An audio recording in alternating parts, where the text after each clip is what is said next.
ભગવદ્ ગીતાનું જે ક્રીમ છે એની અંદર હવે આપણે એન્ટર થઈ રહ્યા છીએ 7મા ચેપ્ટર, કે જે ખરેખર જે ભગવાન પ્રત્યે જે ભક્તિ લાવે, ભગવાન પ્રત્યે જે પ્રેમ લાવે, એ બધું જ્ઞાન હવે શરૂ થશે. અત્યાર સુધી તો સકામ કર્મ, થોડો નિષ્કામ કર્મ ભગવાન આપણને સમજાવે છે, જે એક સીડી છે, પગથિયું છે આગળ જવા માટે. પણ ઘણા બધા માણસો છે એ આ કર્મયોગના ચેપ્ટર સમજી અને પછી નીકળી જાય કે ભગવાને કહી દીધું નિયત કર્મ તો કરવાનું છે, કર્મ ક્યારે છોડવાનું નથી. એટલે બસ ભગવદ્ ગીતા સમજાઈ ગઈ. ભગવાન ભગવદ્ ગીતામાં કે છે કર્મ કરો, કર્મ કરો, કર્મ કરો. અરે ભાઈ થોડી શરમ કરો, શરમ કરો થોડી. આખી ભગવદ્ ગીતા આગળ વાંચો પેલા. એટલે 2-3 ચેપ્ટર કવર કરી કર્મ કરો, કર્મ કરો. કર્મ ही પૂજા है. આપણે એમ કહીએ કે અમારે અત્યારે મકાન બને છે, અમારે કોન્ટ્રાક્ટર આવે તો મારે ઘણી વાર ચર્ચા થતી હોય, એટલે એ મને એમ કે હું તો બહુ નીતિમત્તાથી મારું કામ કરું છું ને, એટલે મારે કઈ ભક્તિ કરવાની જરૂર નથી, કે એ જ કર્મ છે, કે સાચું તો ભગવાન એ જ કહે છે ને ભગવદ્ ગીતામાં, કે હું મારું કામ એકદમ નીતિમત્તાથી કરું છું. તમે વિચાર કરો અત્યારે કયું કામ એવું છે? આ તો ઠીક છે કર્મ એ પૂજા નથી અને કર્મથી ભગવાન મેળવી પણ ના શકાય, પણ વિચાર કરો કે અત્યારે ભૌતિક જગતનું એવું કયું કામ છે કે જેમાં કોઈ સતી નથી? એવો કયો બિઝનેસ છે જેમાં અત્યારે કોઈ સતી નથી, જેમાં કોઈ દોષ નથી, કે જેમાં થોડું કંઈક ખોટું બોલવાની જરૂર નથી પડતી? એવો કયો બિઝનેસ છે? એક પણ બિઝનેસ નથી. કંઈક ને કંઈક ડાયરેક્ટલી ઇનડાયરેક્ટલી આપણા થ્રુ નહીં તો બીજા થ્રુ, બરાબર, દરેક બિઝનેસમાં કંઈક ને કંઈક હોય છે. એટલે જે લોકો એમ કે છે કર્મ ही પૂજા है, કર્મયોગના 2 ચેપ્ટર સમજી લે પછી નીકળી જાય કે બસ આપણા કામનું આટલું જ હતું. એટલે ભગવદ્ ગીતા છે એ ગુપ્ત છે. આપણને એમ થાય કે ગુપ્ત કઈ રીતના? આટલું મોટી બુક તો ભગવાને આપી દીધી, બધા વાંચીને સમજી શકે, પણ નહીં. ભગવદ્ ગીતા અને ભગવાન આગળ આપણને કહેશે એ ગુપ્ત છે, સિક્રેટ છે, બધાને પ્રાપ્ત ના થાય, બધાને મળી ના શકે, બરાબર. એટલે આવા લોકો છે એ ભક્તિ યોગ સુધી પહોંચી જ ના શકે, એની પહેલા તો એ લેફ્ટ થઈ જાય. એટલે જે ખરેખર 18 અધ્યાય પૂર્ણ કરે એ આજે ભગવાન, એના માટે 2 શ્લોક ભગવાન કહે છે કે વિરલાઓ છે. કેવા વિરલાઓ છે ભગવાન આજે આપણને કહે છે. હરે Krishna. Thank you so much for joining. તમારું બધાનું સ્વાગત છે. જિગ્નેશ દરબારજી, નયા માતાજી, નીલમ પટેલજી, અમરીશ પટેલજી, આરતીજી, અજય થાનકીજી, ધર્મેશ કુમારજી, ડોક્ટર ધારાજી, ઘણા બધા જોઈન થઈ ગયા છે, ઘણા બધા. ખ્યાતિ માતાજી, ભાવના માતાજી, નિકિતા જાનીજી, યસ વેલકમ.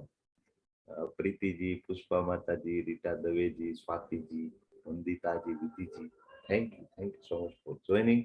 શરૂઆત કરીએ આપણે મંગળાચરણથી. ભગવાન શ્રી શ્રી રાધા ગોવિંદજીના ચરણોમાં વંદન કરીએ અને એમના આશીર્વાદ આપણે લઈએ કે આપણે આ જ્ઞાનને સમજી શકીએ અને આ જ્ઞાન હું તમને ડિલિવર્ડ કરી શકું. ભગવાન મારામાં એવી શક્તિ આપે કે એટલીસ્ટ તમે સમજી શકો એ રીતના હું આ જ્ઞાનને ડિલિવર્ડ કરી શકું. તમને બધાને શક્તિ આપે કે તમે એ જ્ઞાનને ગ્રહણ કરી શકો, ગ્રાસ્પ કરી શકો, સમજી શકો, બરાબર. ખૂબ ઇમ્પોર્ટન્ટ છે. ભગવાનની કૃપા વગર શક્ય નથી. આપણને એવું લાગે કે નહીં, બરાબર, બધી જ વસ્તુ એમની કૃપા વગર શક્ય નથી. આજે આપણે જોઈશું શું ભગવાન કહે છે.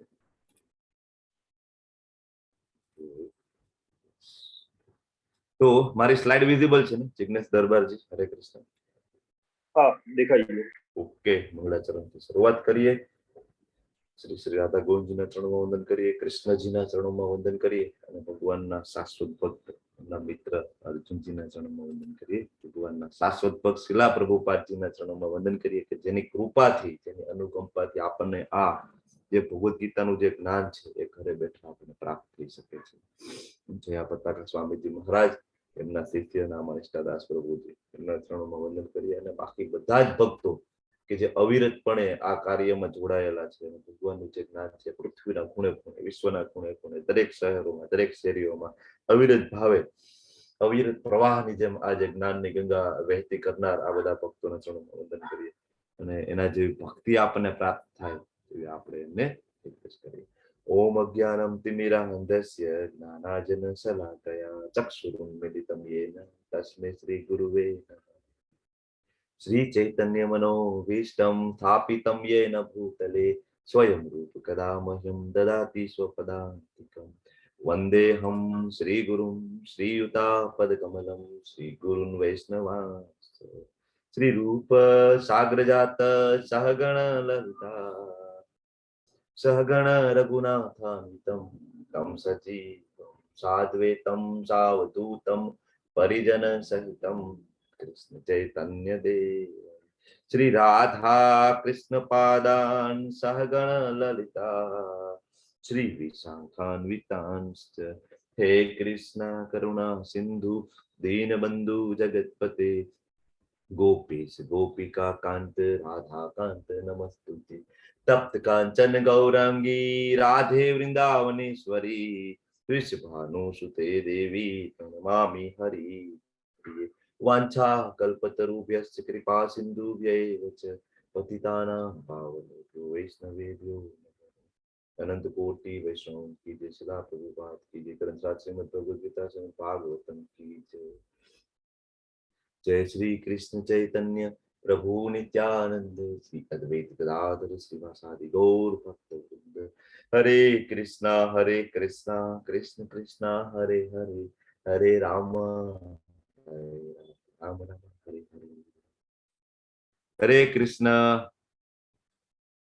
हरे हरे कृष्ण प्रभु जी कृष्णा हरे हरे कृष्ण कृष्णा हरे कृष्ण हरे कृष्ण હરે કૃષ્ણ મારી સ્લાઇડ વિઝિબલ છે ચેપ્ટર 7 લખેલું આવે છે हाँ अभी ઓકે સ્ટાર્ટ કરીશું ચેપ્ટર 7 ખૂબ સુંદર ચેપ્ટર છે ભગવાન વિશે ઘણું બધું જાણવા મળશે આપણી કેટેગરી ક્યાં છે એ પણ આપણને થોડું જાણવા મળશે કે આપણે ક્યાં આવીએ છીએ તો તમારો બધાનો ફરીથી હું સ્વાગત કરું છું હૃદયપૂર્વક સ્વાગત કરું છું કે તમે આટલો સવારનો મોર્નિંગનો ખૂબ ઇમ્પોર્ટન્ટ સમય અને આજે એમ તો પાછું સોમવાર મંડે ઘણા બધાને બહુ બીજી શેડ્યુલ હોય છે છતાં પણ સવારમાં ભગવાનનું જ્ઞાન લેવા માટે તમે આટલો સમય કાઢીને મારી સાથે જોઈન થયા છો તમારું બધાનું હૃદયપૂર્વક સ્વાગત કરું છું અને ઇસ્કોન બેંગ્લોર શ્રી શ્રી રાધા ગોવિંદજી ટેમ્પલ તરફથી હું તમારું અભિવાદન કરું છું તમને હૃદયપૂર્વક આવકાર અદ્ભુત યાત્રા છે જીવન પરિવર્તનની આ યાત્રા છે ઘણા બધા માણસોના જીવન કમ્પ્લીટ ચેન્જીસ કમ્પ્લીટ પરિવર્તન થઈ જાય તો ઘણી વાર એવું થાય કે અત્યારે તો આપણે 6 ચેપ્ટર કમ્પ્લીટ કર્યા છે તો તમને એવું થાય કે ભાઈ આમાં બહુ ખબર નથી પડતી બહુ સમજાતું નથી પણ ઇટ્સ ઓકે ઘણી વાર મારા વિચારો તમારા બેકગ્રાઉન્ડ સાથે મેચ ના થતા હોય ઇટ્સ ઓકે જેમ જેમ આગળ વધશો ભગવદ્ ગીતાની અંદર બધા માટે બધું છે બધી ઉંમરના બધી કેટેગરીના બધા માણસો માટે બધું છે કોઈ કર્મયોગ જોતો હોય તો એ કર્મયોગ લઈને નીકળી જશે કોઈ ભક્તિયોગ જોતો હોય તો ભક્તિયોગ કોઈ યોગમાં પાવરદાર થવાની ઈચ્છા રાખતા હોય ખરેખર તો બહુ અઘરું છે તો કાલે એના માટે અષ્ટાંગ યોગ ભગવાન આપણને સમજાવે છે ઘણું બધું છે બધા માણસો માટે બધું છે કહેવાનો મતલબ એ છે કે વરસાદમાં જઈએ કદાચ આંખો બંધ કરીને જઈએ ને તોય ભીંજાઈ જઈએ તો સેમ કૃષ્ણજીનું જ્ઞાન એવું છે કે સમજાય કે ના સમજાય બરાબર પણ સાંભળીએ શ્રવણ બરાબર આપણે નવધા ભક્તિમાં પેલું જોયું ને એ ગુણ છે સાંભળવું પેલું સ્ટેપ સાંભળીએ ને એમાં ધીમે ધીમે ધીમે આપણા છે એ કલ્મશો દૂર થાય ત્યાર સુધી કેવું હોય દૂરથી ભગવદ્ ગીતા જોઈ હોય આપણા બધાના મંદિરમાં ભગવદ્ ગીતા હોય પણ કેવું લાલ કપડામાં બેઠેલી હોય ટિંગ ટિંગ ટિંગ ટિંગ કરીને આપણે અગરબત્તી કરીને નીકળી જાય બસ અને કારણ એનું મુખ્ય કારણ એ છે કે આપણું એજ્યુકેશન છે ને એવા વાતાવરણમાં થયું વેસ્ટર્ન કલ્ચરમાં જ આપણા બધાને એજ્યુકેશન ખરેખર થયા છે જ્યાં આપણા ભગવદ્ ગીતા આપણા શાસ્ત્રોને કોઈ ઇમ્પોર્ટન્સ નથી એ બધા એવું માને કે મિથ છે ઇવન આપણા અત્યારના અહીંના જે ટીચરો છે એ બધાને તમે ભગવદ્ ગીતા વિશે પૂછો તેને કઈ ખ્યાલ નથી બરાબર ત્યારે ભગવાન તો ચોથા અધ્યાયમાં કે છે કે આ એવું જ્ઞાન છે કે જે મેં રાજર્ષિઓને આપેલું રાજા અને ઋષિ બરાબર મતલબ જે લીડર પણ છે અને જે ટીચર પણ છે બરાબર એવા જેનામાં ગુણો છે મેં એને આ જ્ઞાન આપેલું છે મતલબ આ લોકોએ પેલા લેવું જોઈએ જે ટીચર છે જે લોકો લીડર છે જે લોકો સીએમ પીએમ છે પણ એ લોકો લેતા નથી એટલે ત્યાંથી આ પરંપરા છે એ ધીમે ધીમે લુપ્ત થાય તો પરંપરાને બિલ્ડઅપ કરવી પડે આ સંસ્કૃતિને ફરીથી એસ્ટાબ્લિશ કરવા માટે તમારે મારે પ્રયત્ન કરવો પડે આપણા બાળકોને બરાબર ઘણા બધાને એમ થાય કે ભગવદ્ ગીતા તો કેવાય ગરડા થઈશું ત્યારે આપણે જોઈશું અથવા વાંચશું કોને ખબર ગરડા થવાના છીએ કે નહીં એ કોને ખબર છે બરાબર અને એ સમયે એ શરીર સશક્ત હશે ભગવદ્ ગીતા સમજવા માટે એટલી બુદ્ધિ હશે બહુ અઘરું છે ગઢપણ છે એ બહુ અઘરું છે 1 કલાક બેસી રહેવું ને એ ચેલેન્જ થઈ જાય સમજવું અને એ તો બહુ દૂર છે પણ 1 કલાક ક્લાસમાં આવીને ખાલી આ રીતના બેસવું ને એક ને એક જગ્યાએ ગઢપણમાં એ પણ અઘરું છે એટલે જેટલું વહેલું થાય એટલું ભગવદ્ ગીતા સમજવાની કોશિશ કરું જયારે મેં જોઈન કર્યું તો મને એવું હતું કે ભાઈ હું તો બહુ નાનો છું આ બધું આધ્યાત્મિક નોલેજ લેવાની શું જરૂર છે પણ જયારે મેં જોઈન કર્યું તો મને ખબર પડી કે મારા કરતા નાના નાના એકદમ યંગ બરાબર ડોક્ટર એન્જિનિયરો બધા છે મારા કરતા મેં તો હમણાં જ જોઈન કર્યું આ બધા 10 વર્ષથી એમાં છે બરાબર, અને બધા માસ્ટર થઈ ગયા છે એમાં. પછી આપણે ખબર પડે કે નહીં. તો તમારું બધાનું જે ઉત્સાહ ધૈર્ય હજી બની રહે છે 7મા ચેપ્ટર સુધી, તો એ બધાને તમને બધાને હું વંદન કરું છું. તમને બધાને કંઈ પણ તકલીફ થાય તો આપણી વોલેન્ટિયરની આખી ટીમ છે, એડમિન સપોર્ટ છે, અને મારો નંબર તો તમારી બધા પાસે છે. તમે એની ટાઈમ મને કોલ કરી શકો છો, બિલકુલ ચિંતા નહીં કરો. કંઈ પણ હોય આપણે ચર્ચા કરીશું. અહીંથી આપણે ભક્તિ યોગના હવે જે 6 ચેપ્ટર છે એની ડિસ્કશન કરશું. ભગવદ્ ગીતાનો જે કસ છે, બરાબર, એનું આપણે તો પેલા શ્લોકમાં ભગવાન શું કહે છે? મયાસક્ત મના પાર્થ યોગમ યુજ્ય મદાશ્રય અસંશયમ સમગ્રમા યથા જ્ઞાસ્યસી તત્સૃણુ. ભગવાન છે એ અહીંથી જ્ઞાન આપવાનું શરૂઆત કરી દે છે. શું કે છે? હે પૃથાપુત્ર, હવે સાંભળ. સૌથી ઇમ્પોર્ટન્ટ શબ્દ છે તત્સૃણુ. જે છેલ્લો વર્ડ છે ને એ, કારણ કે ભક્તિમાં આગળ વધવા માટે તત્સૃણુ ભગવાન પણ અર્જુનને કહે છે કે હવે તું સાંભળ. બરાબર, સાંભળવું એ ખૂબ ઇમ્પોર્ટન્ટ છે. આપણે આની પહેલા નવધા ભક્તિ જોઈતી, એનું પેલું સ્ટેપ છે, બરાબર, એ છે સાંભળવું. શ્રવણમ કીર્તનમ વિષ્ણુ સ્મરણમ પાદ સેવનમ અર્ચનમ દાસ્યમ સાખ્યમ. બરાબર, આપણે જોયું હતું ને. તો એમાં જે પેલું જે છે એ સાંભળવું. શ્રવણ કર્યા વગર ભક્તિમાં આગળ વધવું એ ખૂબ ખૂબ ખૂબ અઘરું છે. તો શું કહે છે કે તું કેવી રીતે મારી ભાવનાથી પૂર્ણ રહી અને મનને મારામાં અનુરક્ત કરીને યોગાભ્યાસ કરતો રહી મને સંપૂર્ણપણે સંદેહ રહી જાણી શકીશ. બીજો શબ્દ આમાં ઇમ્પોર્ટન્ટ છે અસંશયમ. ડાઉટ, શંકા. આપણા બધાના મનમાં કંઈક ને કંઈક શંકા હોય છે. આધ્યાત્મિક જગતની અંદર આગળ વધવા માટે સૌથી મોટો કોઈ જો શત્રુ હોય, બરાબર, તો એ છે શંકા, સંશય. શંકા કેનો નાશ કરે છે? હરે કૃષ્ણ, કોણ કહેશે મને? આપણા મગજમાં ખૂબ શંકાઓ હોય તો શંકા છે ને એ આપણી શ્રદ્ધાનો નાશ કરી નાખે છે. ભગવાન તરફ જતા જ આપણને રોકી દે છે. આપણને ઘણી બધી શંકાઓ થાય. ખરેખર ભગવાને ભગવદ્ ગીતા બોલેલી હશે? કોણ જોવા ગયું હતું ત્યાં? ખરેખર વેદવ્યાસજીએ જ લખેલી છે અથવા તો એમને ડિટેક્ટ કરાવેલી છે? ડિક્ટેટ, બરાબર, ગણેશજીએ જ લખેલી છે ભગવદ્ ગીતા? કોણ જોવા ગયું હતું ત્યાં? સાચી જ હશે, આમાં કોઈ કઈ ઉમેરેલું નહીં હોય. ખરેખર ભગવાને વિરાટ સ્વરૂપ બતાવ્યું હશે? એવું હોઈ શકે ખરું? વિરાટ સ્વરૂપ જેવું કઈ ખરેખર ભગવાન ટટલી આંગળીમાં ગોવર્ધન પર્વત ઉપાડી શકે? શક્ય જ નથી. આવું ના હોય. તો બધું હંબક છે, હવામાં વાતું છે. શંકા આપણા બધાના મનમાં સતત શંકા છે. શંકા છે ને શ્રદ્ધાનો નાશ કરે છે. બરાબર, તમારા બધામાં શ્રદ્ધા છે.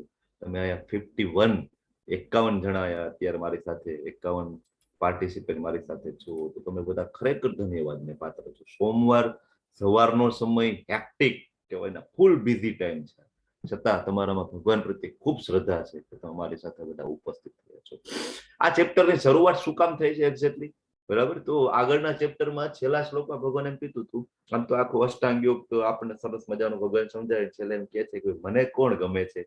મને કયો યોગી ગમે છે? ગુફામાં જઈને તપ કરે એવો, શીર્ષાસન કરે એવો, શ્વાસ રોકી દેવો? ભગવાન કે નહીં, મને એવો ગમે છે કે શ્રદ્ધાવાન ભજતે એવો, જે શ્રદ્ધાપૂર્વક ભજતે, મારું જે કહેવાય પૂજા કરે છે, મારી જે ભક્તિ કરે છે, મને તો એવો ભક્ત ગમે છે. અને એ ઉત્તમ, ખાલી ભગવાનને ગમે એવું, એની આધ્યાત્મિક જર્ની સ્પીડી થાય. આપણે જોયું હતું ને, યોગ સીડી, એક સ્ટેપ છે, પગથિયા છે, બીજું લિફ્ટ છે. તો શ્રદ્ધાવાન ભજતે ઇટ ઇઝ લિફ્ટ. તમે પેસો સીધું ભક્તિનું બટન દબાવી દો સીધા ઉપર. ઓલું સકામ કર્મ, નિષ્કામ કર્મ એમ કરતા કરતા અષ્ટાંગ યોગમાં જાય, ને એમાં પાછા ત્યાંથી ડાયવર્ઝન થવાના ચાન્સીસ પૂરેપૂરા. નિરાકારમાં ઘૂસી જાય, બ્રહ્મમાં ઘૂસી જઈએ, ત્યાંથી પાછા પડીએ અને પાછા સકામ કર્મોમાં ગોઠવાઈ જઈએ. આવી શક્યતા ખૂબ. એટલે ભગવાન શું કે છે? શ્રદ્ધાવાન પછી તો એવું. હવે ખરેખર જે શ્રદ્ધા ના હોય ને, શ્રદ્ધા ના હોય તો જીરો. બરાબર, આપણે એક ચેપ્ટરમાં ભક્તિ રસામૃત સિદ્ધુનો એક શ્લોક જોયો હતો કે સૌથી પહેલા શ્રદ્ધા હોય ને એટલે તમે બધા આવો. શ્રદ્ધાથી સાધુ સંઘ થાય. આપણા બધા બરાબર જે આચાર્યોનો આપણને સંઘ મળે, સાધુ સંઘ થાય, પછી ભજન ક્રિયા થાય, અને ભજન ક્રિયા થાય એટલે અનર્થની નિવૃત્તિ થાય. આપણે આના ઉપર ખૂબ ચર્ચા કરેલી હતી એક ચેપ્ટરના એક શ્લોકમાં. બરાબર, એટલે ઘણા બધા રિપીટર છે, વારંવાર આવે છે, ઘણું બધું નવું ડૂબકી મારે છે, દર વખતે નવું નવું લઈને આવે છે. આખી દુનિયામાં જેટલા નોલેજ છે, સાયકોલોજી હોય, ફિઝિયોલોજી હોય, લીડરશિપના મોટિવેશનલ સ્પીકર મોટા ભાગના છે ને, તે બધે ભગવદ્ ગીતામાંથી ચોરી કરે છે. બધા, આમ તો મોટા ભાગના નહીં, બધા મોટિવેશનલ સ્પીકર છે ભગવદ્ ગીતામાંથી ચોરી કરે છે. અને જેટલું ખરેખર પીરસવાનું છે ને એ થોડું ઘણું એમાંથી પીરસે અને એમ કે છે કે આ મારું જ્ઞાન છે. હકીકતે બધું શાસ્ત્રમાંથી આવે છે, પણ એ બધા ચોર છે. બરાબર. પણ આપણી શ્રદ્ધા જ ખતમ થઈ ગઈ, ત્યાં આપણે ખ્યાલ જ નથી આવતો ખરેખર આ જ્ઞાન ક્યાંથી આવે છે. બરાબર. પેલા આપણા ઉપર મોગલોએ આક્રમણ કર્યું તો એ લોકોને એમ હતું કે આના મંદિરો અને ગુરુકુળો બધું ધ્વંસ કરી નાખે, તોડી નાખે, એટલે આ જે જાતિ છે ખતમ થઈ જશે. બરાબર. એ લોકો એવું કર્યું, પણ આપણી શ્રદ્ધા ખતમ ના થાય, આપણે પાછા મંદિરો બિલ્ડઅપ કરી દીધા. બરાબર. પણ પછી છે ને અંગ્રેજો આવ્યા. અંગ્રેજો છે ને એ સ્માર્ટ હતા. એને પેલા રિસર્ચ કર્યું, સ્ટડી કર્યું કે એક્ઝેક્ટલી આ બધાને તોડી નાખવા હોય તો શું કરવું જોઈએ. બરાબર. એમને એના કહેવાય ને મોટા મોટા સાયકોલોજીસ્ટ ને ફિલોસોફર, બરાબર, મેક્સ મુલર ને આ બધાને મોજ કે ભાઈ તમે જાઓ, ખરેખર આ પ્રજાને તોડી નાખવી હોય તો કેમ. એ બધા આવે છે, ખૂબ રિસર્ચ કરે છે, પછી જઈને કહે છે કે આ પ્રજાને તોડવી ને ખૂબ અઘરી છે, કારણ કે આ બધા ઇન્ડિપેન્ડન્ટ છે. બરાબર. બધા સ્વતંત્ર છે, બધા પોતાની પાસે કહેવાય બધા કે બધી પ્રકારના શાસ્ત્રોનું નોલેજ છે. બરાબર. અને બધા પાસે ડિફરન્ટ આઈડિયા છે. આ ડિપેન્ડેબલ છે જ નહીં.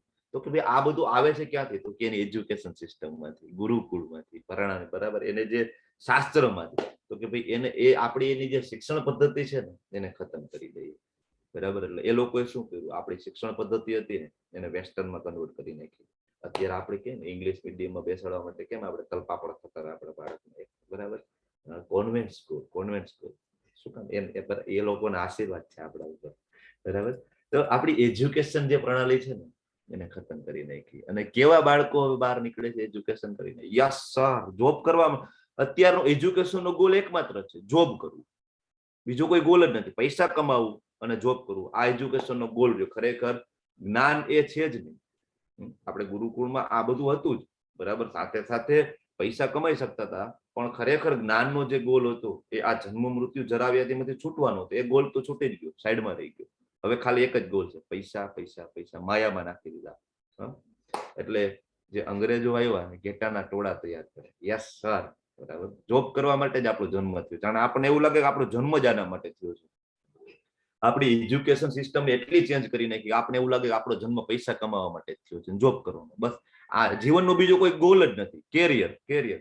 હજી બાળક નાનું એવું કે મા બાપ નક્કી કરવા માટે, મારો છોકરો ડોક્ટર બનશે, મારો છોકરો એન્જિનિયર બનશે, પણ હજી તો 1 વર્ષનો થયો છે. બરાબર. અથવા ડોક્ટર હોય તો એમ કહી દે નહીં હું ડોક્ટર છું, મારો છોકરો ડોક્ટર. અરે ભાઈ, એના કર્મ મુજબ એ બની શકશે. અને આ બનાવવા માટે ખૂબ પ્રયત્નો પણ કરે છે, ખૂબ મોટા ડોનેશન આપે. બરાબર. સાયન્સની અંદર કહેવાય કે પૂરા 50% ના હોય આવા બધા બાળકો છે એને પરણે ડોક્ટર બનાવે. કારણ કે મા બાપની કામનાઓ છે ને, એટલે એની કામનાની તૃપ્તિ કરવા માટે બાળકનું ભવિષ્યને કહેવાય ને ધૂળમાં નાખી દે. હકીકત એવું જ થાય, કારણ કે એને અંદરથી ડોક્ટર બનવાની ઈચ્છા ના હોય, તમે પરણે બનાવો, એ કાંઈ ઉકાળી ના શકે. અને ઉકાળી નકે એટલે ઉકાળવાનો મતલબ ખાલી પૈસા નથી, આ મનની શાંતિ છે. એને જે પોતાને ગમે છે નહીં કરે, પૈસા કમાવાથી મનની શાંતિ મળતી નથી. તો મોટા મોટા જે બિલ્ડરો, ઉદ્યોગપતિઓ છે, રાત્રે ઊંઘની ગોળી ના લેવી પડવી જોઈએ એ લોકોને.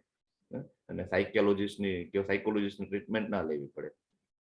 આપણી શ્રદ્ધા ખતમ કરી નાખી. કહેવાનો મતલબ એ છે, ડાર્વિનનો આપણે ઉત્ક્રાંતિવાદ આપણને ભણાવવામાં આવતો કે વાંદરામાંથી માણસો બને, વાંદરામાંથી ધીમે ધીમે ધીમે આદિમાનવ આવ્યા માણસો બને. અરે ભાઈ, અહીંયા લખેલું છે, અમારા તો શાસ્ત્રમાં કહે છે 12 કરોડ વર્ષ પહેલા તો ભગવાન એમ કહે છે કે મેં સૂર્યદેવ વિવસ્વાનને આપેલી. એ માણસ જ હતા, વાંદરા નહોતા. આપણા ઋષિ મુનિઓ બધા માણસ હતા, વાંદરા નહોતા. બરાબર. એટલે આપણા પૂર્વજો વાંદરા નથી. પણ ડાર્વિનનો ઉત્ક્રાંતિવાદ આપણને આવું છે. એટલે જ એને વાદ કહેવામાં આવે, લો નહીં. જ્યારે કહેવાય કે એસ્ટાબ્લિશ થઈ જાય ને પછી લો કહેવામાં આવે, એ વાદ છે. જે હજી એ કહેવાય એસ્ટાબ્લિશ નથી, તો ખોટું છે. એટલે મતલબ આપણને આવું જ બધું ભણાવવામાં આવ્યું છે કે જેનાથી આપણી જે શ્રદ્ધા છે એ પૂરી થઈ ગઈ. તો શ્રદ્ધાને ફરીથી ડેવલપ કરવી હોય તો સૌથી ઇમ્પોર્ટન્ટ શું છે? કોઈ પણ સંબંધની અંદર વિશ્વાસ ખૂબ ઇમ્પોર્ટન્ટ છે.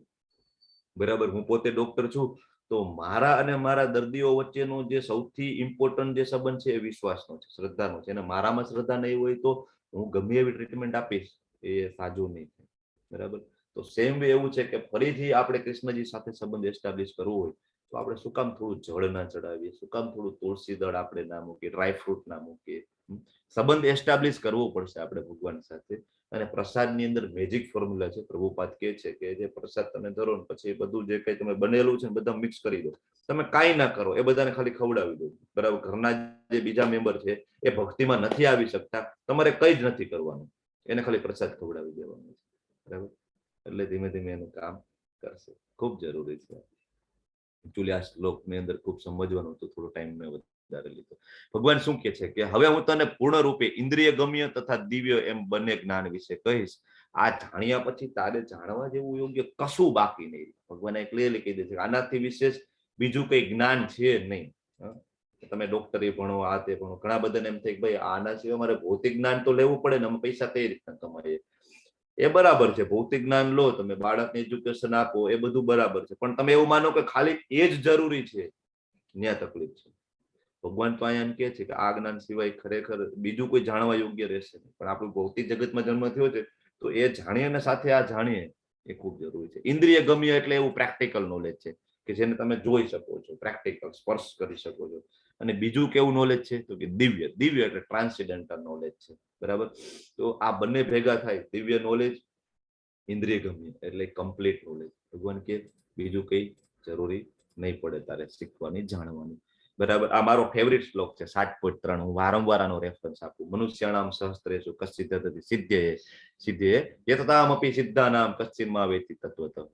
હજારો મનુષ્યોમાંથી કોઈ એક સિદ્ધિ પામવા પ્રયત્ન કરે, હજારો મનુષ્યો, અને આ પ્રમાણે સિદ્ધિ પ્રાપ્ત કરનારોમાંથી ભાગ્યે જ કોઈ એક મને વાસ્તવમાં જાણે, ભાગ્યે જ કોઈ એક, બરાબર. આ શ્લોક છે હું તમને વારંવાર શું કામ કહું છું, કારણ કે હજારો મનુષ્યો, તમે જો અત્યારે 49 છે, 51 હતા એમાંથી 49 છે, બરાબર. એટલે ભગવાન પોતે એમ કે છે કે ભાઈ હજારો મનુષ્યો, બરાબર. ગુજરાતની પોપ્યુલેશન કેટલી, અને એમાંથી ભગવદ્ ગીતાને ખરેખર અત્યારે જાણવાનો પ્રયત્ન કરતા હોય એવા માણસો કેટલા? બહુ ઓછા. શું કામ? કારણ કે ભગવાન પોતે કહે છે કે હજારો મનુષ્યોમાંથી કોઈ એક સિદ્ધિ પામવા પ્રયત્ન કરશે. પહેલા તો સિદ્ધિ, સિદ્ધિ એટલે બહુ કહેવાય તપ કરે, અને અષ્ટ સિદ્ધિ, હું નાનો થઈ જાઉં, મોટો થઈ જાઉં, આના માટે ખૂબ તપ કરે, પહાડ ઉપર જઈને બધું કરે. પણ બરાબર આવા જે સિદ્ધિ પ્રાપ્ત કરનારા હોય છે ને એ મોટા ભાગે કેવાય બ્રહ્મમાં એમાં બધે ભટકી જતા હોય છે, પાછા આવી જતા હોય છે. પણ એમાંથી કોઈ એક મને વાસ્તવમાં જાણે, એમાંથી કોઈક એવો વિરલો હશે કે જે મને વાસ્તવમાં જાણશે. બાજુનું પિક્ચર જોવો, બરાબર. કેનું પિક્ચર છે તમને આઈડિયા આવે છે? બાજુનું છે હરે કૃષ્ણ, આરતી માતાજી, મેરેથોન. મેરેથોન દોડ ચાલી રહી છે. મેરેથોન દોડમાં તમે જાઓ તો તમને ખ્યાલ આવે કે ઘણા બધા દોડતા હોય. ઘણા તો ખાલી કહેવાય મોજ મટા, કહેવાય ફન માટે દોડતા હોય. એમાંથી મેડલ માટે દોડતા હોય કેટલા? બહુ ઓછા હોય છે, બરાબર. એમાં ખરેખર મેડલ મળે કોને? બહુ ઓછા માણસોને મળે. તો આ ભૌતિક જગતની અંદર ફન માટે આગળ વધવા વાળા, એન્જોય કરવા માટે ઘણા બધા છે, એટલા બંધ માણસો દોડે છે. પણ ખરેખર જે કૃષ્ણજીને જાણવા માટે દોડતા હોય રેર છે. શું કામ? ભક્તિ છે એ રેર છે, બહુ રેર છે, બહુ રેર છે. બધાને ભક્તિ છે એ પ્રાપ્ત નથી થતી, બરાબર. એટલે હજારો મનુષ્યોમાંથી કોઈ એક માણસ એવું વિચારે છે કે આત્મા શું છે, શરીર શું છે, પરમ સત્ય કોણ છે, મારો પરમ સત્ય સાથે એટલે કૃષ્ણજી સાથે મારો શું સંબંધ છે, બરાબર. બાકી બધા શેમાં છે? આહાર, નિંદ્રા, ભય અને મૈથુન, પશુ જીવનમાં જ છે. બધા પશુ છે. ભગવાનનું જે જ્ઞાન નથી લેતા એ બધા પશુ છે. કારણ કે તો આમાં બહુ ભગવાન ક્લિયરલી કહી દે છે. એટલે પેલા જે 6 અધ્યાય હતા એ કર્મયોગના ને બધા એમના માટે જ હતા. એટલે મોટા ભાગે એટલું ગ્રહણ કરીને નીકળી ગયા છે, બરાબર.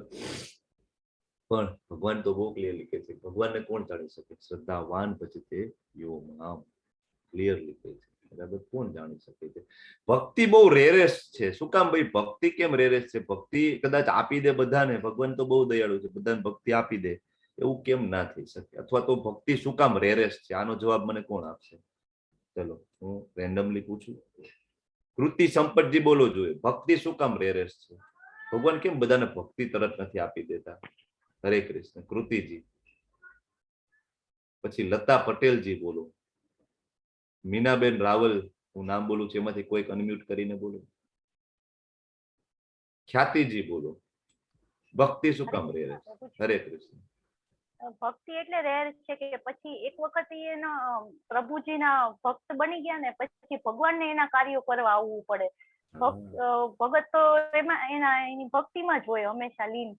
હા, એક્ઝેક્ટલી, બરાબર છે. ખૂબ ખૂબ સરસ. ડોક્ટર ધર્મિષ્ઠાજી, તમે કઈ એડ કરશો? ભક્તિ શું કામ રેરેસ્ટ છે? હરે કૃષ્ણ. હરે કૃષ્ણ. યસ, બોલો. ભક્તિ શું કામ નથી માટે ભરોસો પણ હોવો જોઈએ, શ્રદ્ધા પણ હોવી જોઈએ, ધૈર્ય પણ હોવું જોઈએ, તો ભગવાનમાં ભક્તિ થઈ શકે છે. સાચી વાત છે, એક્ઝેક્ટલી. ભાવિન વેદજી, તમે કઈ એડ કરવા માંગો છો? હું રેન્ડમલી આમાંથી જે નથી માઇક એનું ઓન કરતા ને બધાને પૂછું. ભાવિન વેદજી બોલું છું. તમને શું લાગે છે? કેમ ભાઈ ભગવાનની ભક્તિ બધાને લાગી નથી જતી? તમારો માઇક નેટવર્ક. હરે હરે કૃષ્ણ. હરે કૃષ્ણ પ્રભુજી. હરે કૃષ્ણ. હરે કૃષ્ણ. ભક્તિ એટલે ભગવાન ઉપરનો વિશ્વાસ, અને જ્યારે તમે ભગવાન ઉપર વિશ્વાસ રાખો તો ભગવાન તમારી ઉપર વિશ્વાસ રાખશે અને હંમેશા તમને સાથ આપશે. Yes, very good. ખૂબ સરસ. યસ, સોનલ માતાજી, શું કામ ભાઈ ભક્તિ રેરેસ છે? વાય? કેમ બધાને ભક્તિ ફૂટી નથી નીકળતી? એકવાર ભગવદ ગીતા લેવલમાં આવે ને ભક્ત થઈ ગયા, આવું કેમ નથી બનતું? વાય? કઈ પ્રકાશ પાડવા માંગશો તમે સોનલજી? Okay, sorry. ઓકે. એ ભક્તિ છે એ રેરેસ છે. એનું કારણ છે કે એક વખત ભક્તિ ભગવાન આપી દે એટલે ભક્ત તો ભગવાનના, આપણે ખ્યાતિજી હમણાં કીધું એમ કે ભગવાનના કામમાં ડૂબી જાય. પછી ભક્તના બધા કામ કરવા માટે ભગવાને પોતે આવવું પડે. બરાબર? નરસિંહ મહેતા છે એ તો કરતાલ વગાડે અને મારો કાનો મારો, બરાબર ને, મારા દ્વારકાધીશમાં ડૂબી જાય અને વાથી પછી દ્વારકાધીશને દોડવું પડે કે આ તો મારો ભગતડો બેહી ગયો છે. નાનું બધું એના બાપાજી, બરાબર, નરસિંહ મહેતાના પિતાજીનું શ્રાદ્ધ હતું. આખું શ્રાદ્ધ કરવા માટે ભગવાનને પોતે રૂક્ષ્મણીજી સહિત આવવું પડે. બરાબર? ભગવાન આવે છે, બલરામજી આવે છે, રૂક્ષ્મણીજી આવે છે. રૂક્ષ્મણીજી રસોઈ બનાવે છે. વિચાર તો કરો કે જેના ઘરમાં લક્ષ્મી રસોઈ બનાવે. બરાબર? ભગવાન કે આ કરવું પડે છે. ભક્તિ એટલી ઈઝી નથી. ખૂબ પરીક્ષાઓ થાય, ખૂબ પરીક્ષાઓ થાય. બરાબર? તો આ માર્ગ ઉપર આપણે આગળ વધીએ તો આના કહેવાય ને કે એક્સપર્ટ હોય એને આપણે એપ્રોચ કરવો પડે. બરાબર? તો આવા ભગવાનના શાશ્વત ભક્ત કોણ છે? આપણે કોને આપણે એક્સપર્ટ કહી શકીએ અત્યારે? તો એ છે શિલા પ્રભુપાદજી, કે એના આશ્રયમાં આપણે જઈએ તો આપણને આ બધું જ્ઞાન મળે અને કઈ રીતના ભક્તિમાં આપણે આગળ વધવું આપણે ખબર પડે. ઇવન આપણે ભૌતિક જગતમાં ક્યાં આગળ વધવું હોય, ધારો કે કોઈ ગેમમાં છે કે ઇવન અમે ડોક્ટર બન્યા છે તો અમારે પણ અમારા ગાઈડને, બધો એક્સપર્ટ માણસને અમારે કહેવાય એપ્રોચ કરવો પડે, અમને શીખડાવવું. તો ભક્તિમાં પણ એવું થાય કે આપણા જે એક્સપર્ટ માણસ છે, જેમની બુકો છે, જેમના કહેવાય ને નિયમો આપેલા, એને ફોલો કરવા પડે. બરાબર? તો પ્રભુપાદજી પેલા ત્યાં ગયા અમેરિકામાં. બરાબર? થોમ્કિન્સન પાર્કમાં કહેવાય કીર્તન કરે, રોજ સતત 2 વર્ષ સુધી કીર્તન કરે ને બધા આવે, ઘણા બધા, બધાને હૃદયપૂર્વક આવકારે. ગુલાબ જાંબુ ખવડાવે, બધી કરી ખવડાવે, ચપાતી, રોટી, બધું. પણ હવે કોઈ એમ કે ભાઈ દીક્ષા લેવી છે, એટલે પ્રભુપાદ કે ઓકે, દીક્ષા માટેના થોડાક રૂલ્સ રેગ્યુલેશન છે. એટલે સાચા ગુરુ છે ને એ નિયમનાત્મક સિદ્ધાંતો આપે. ગુરુ છે હંમેશા જીવન જીવવાની સાચી રીત આપે અને સાચા સિદ્ધાંતો આપણને આપે. તો આ જે 4 જે સિદ્ધાંતો છે, નો મીટ ઇટિંગ, નો ગેમ્બલિંગ, નો ઇન્ટોક્સિકેશન, નો ઇલિસિટ સેક્સ. બરાબર? માંસાહાર નહીં કરવાનું, જુગાર નહીં રમવાનું, વ્યસન નહીં કરવાનું અને વ્યભિચાર નહીં કરવાનું. આવા આપણને 4 રૂલ્સ આપે. તો સાચા ગુરુ છે એ આપણને નિયામક સિદ્ધાંત આપે. બરાબર? એક કપલ છે તો પ્રભુપાદજી પાસે 2 વર્ષ સુધી કન્ટિન્યુ આવતું હતું. 17 વર્ષનું નાનું એવું કપલ હતું યુએસમાં, અમેરિકામાં. બરાબર? પણ એ લોકો લિવ ઇનમાં રહેતા હતા. ત્યાં તો એવું ચલણ છે ને, લિવ ઇન.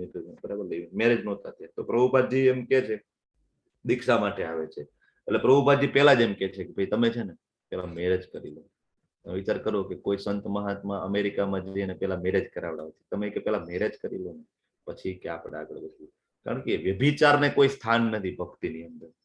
ભક્તિમાં એકચ્યુઅલી આ તો સંન્યાસી જીવન હોવું જોઈએ. આગળ તો ભગવાને અષ્ટાંગ યોગમાં તો એવું કીધું છે કે જાતીય જીવનથી મુક્ત હોવું જોઈએ. પણ ભક્તિ યોગની અંદર એટલી તાકાત છે કે એમાં સંયમિત જાતીય જીવન જીવી અને કહેવાય કે ઉચ્ચ ધ્યેયને પ્રાપ્ત કરી શકીએ. પ્રભુપાદજી લખે છે. બરાબર? આગળ વધીએ. હવે અહીંયા ભગવાન છે એની શક્તિની વાત કરે છે. બરાબર?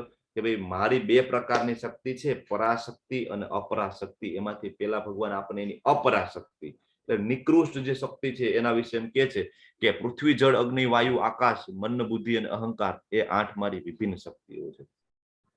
તમને બધાને પંચમહાભૂત વિશે તો ખ્યાલ છે ને? હરે કૃષ્ણ. પંચમહાભૂત. જી પ્રભુજી. ઓકે. પંચમહાભૂત એટલે તો બહુ કોમન કન્સેપ્ટ છે. બરાબર? આમાં બહુ મારે ડિટેલમાં જવાની આઈ થિંક જરૂર ના પડવી જોઈએ. પંચમહાભૂત તો બહુ કોમન કન્સેપ્ટ છે. પૃથ્વી, જળ, અગ્નિ, વાયુ ને આકાશ.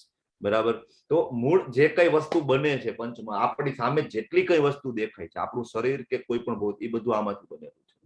બરાબર? આપણા શરીરમાં આ 5 મહાભૂત અને મન, બુદ્ધિ, અહંકાર એ આપણું સોફ્ટવેર છે. આ 5 મહાભૂત છે આપણું હાર્ડવેર છે અને આત્મા છે એ આપણું પાવર છે. બરાબર? ચેતના છે આપણામાં પાવર છે. એટલે હાર્ડવેર, સોફ્ટવેર અને પછી પાવર. કોમ્પ્યુટરમાં 3 વસ્તુ જોઈએ ને, હાર્ડવેર જોઈએ, સોફ્ટવેર જોઈએ રન કરવા માટે, અને બહારથી પાવર આપે છે. પાવર છે એ ચેતના છે, આત્મા છે. અને આ જે મન, બુદ્ધિ, અહંકાર છે ને એ આપણો સોફ્ટવેર છે. અને પૃથ્વી જળ અગ્નિ વાયુ આકાશ છે, બરાબર, જે કઈ પંચ મહાભૂતો છે, બરાબર, પૃથ્વી જળ અગ્નિ વાયુ તેજ, બરાબર. તો એ જે છે, બરાબર, એ આપણું હાર્ડવેર છે. પણ ભગવાન એમ કે છે કે આ મારી નિકૃષ્ટ શક્તિ છે. એટલે આપણું સૂક્ષ્મ શરીર, બરાબર, અને ઠોસ કહેવાય, જે ઠોસ તત્વો છે એ 5 છે. અને જે સૂક્ષ્મ શરીરની વાત કરે ને ત્યારે મન, બુદ્ધિ અને અહંકારની વાત કરે, આપણાની અંદર છે. ભગવાને કહેવાય બિલ્ડઅપ કરેલા છે. તમને ઘણાને અહંકાર વિશે પ્રશ્ન થાય પણ લેવલ 2 માં આની વિશે ડિટેલમાં આવતું હોય છે, બરાબર. પછી ભગવાન એના પછીનો જે 7.4 ને 7.5મો શ્લોક છે ને, એમ ભગવાન એમ કે છે કે મારી એક બીજી પણ શક્તિ છે, જે પરાશક્તિ છે, જે થોડીક મારી ચડિયાતી શક્તિ છે, બરાબર. એ કઈ શક્તિ છે? તો ભગવાન કે છે કે એમાં દરેક જીવો આવે છે. જે જીવો છે ને એ મારી ચડિયાતી શક્તિ છે. હવે શક્તિ છે આપણે ભગવાનના, તો શક્તિ અને શક્તિમાન બે અલગ અલગ હોય, બે એક ના હોય. ધારો કે અગ્નિ છે, અગ્નિમાંથી પ્રકાશ નીકળતો હોય, અથવા અગ્નિની જે ગરમી છે, એ ગરમી અને અગ્નિ બે જુદું જુદું છે. એટલે કોઈ એમ કે નહીં ભગવાન આપણામાં છે, આપણે જ ભગવાન બની શકીએ, આ તો આપણે માયામાં પડી ગયા. આવા ઘણા બધા સંપ્રદાયો આખા ચાલે છે. આ તો આપણે માયામાં પડી ગયા છે, બાકી આપણે જ ભગવાન છીએ, બરાબર. એ આખા સંપ્રદાય વાળા એકબીજાને એમ કે નમો નારાયણ, તમે નારાયણ છો અને હું એ નારાયણ છું. એવું નથી. શક્તિ અને શક્તિમાન છે એ બે જુદા છે, બરાબર. ભગવાનની 3 પ્રકારની શક્તિ: અંતરંગ શક્તિ, બહિરંગ શક્તિ અને તટસ્થ શક્તિ. અંતરંગ શક્તિ, બહિરંગ શક્તિ એટલે પ્રકૃતિ, બરાબર. અંતરંગ શક્તિ માયા, અને તટસ્થ શક્તિ એટલે આપણે જે જીવો છીએ એ, બરાબર. તો સર્વ સર્જાયેલા જીવોનો ઉદ્ભવ આ બંને શક્તિઓમાંથી થાય, બરાબર. અને આ જગતમાં જે કઈ ભૌતિક અથવા આધ્યાત્મિક છે ને, એ બધાનો ઉત્પત્તિ અને વિનાશ રૂપ તું મને છે.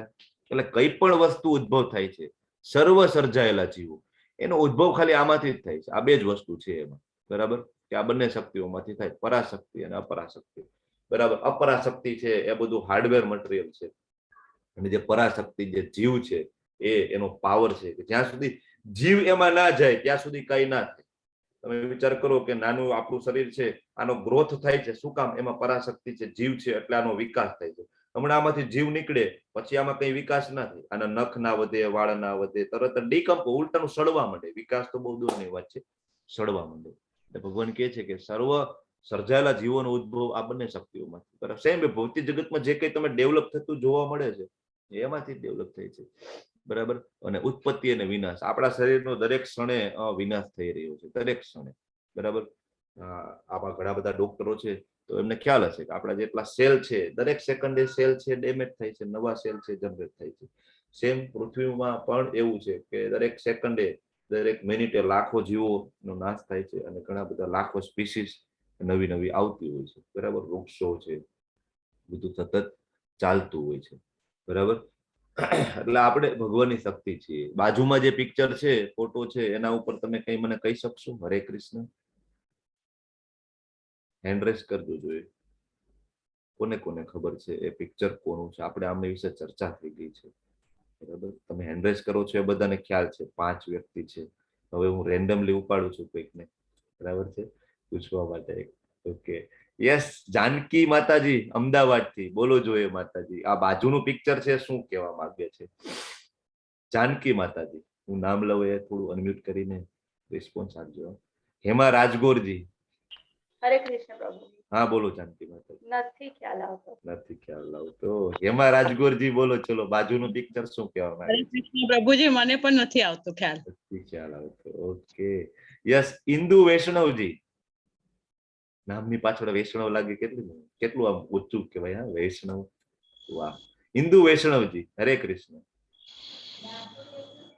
ઓકે, જિજ્ઞા સંઘવીજી. હરે કૃષ્ણ.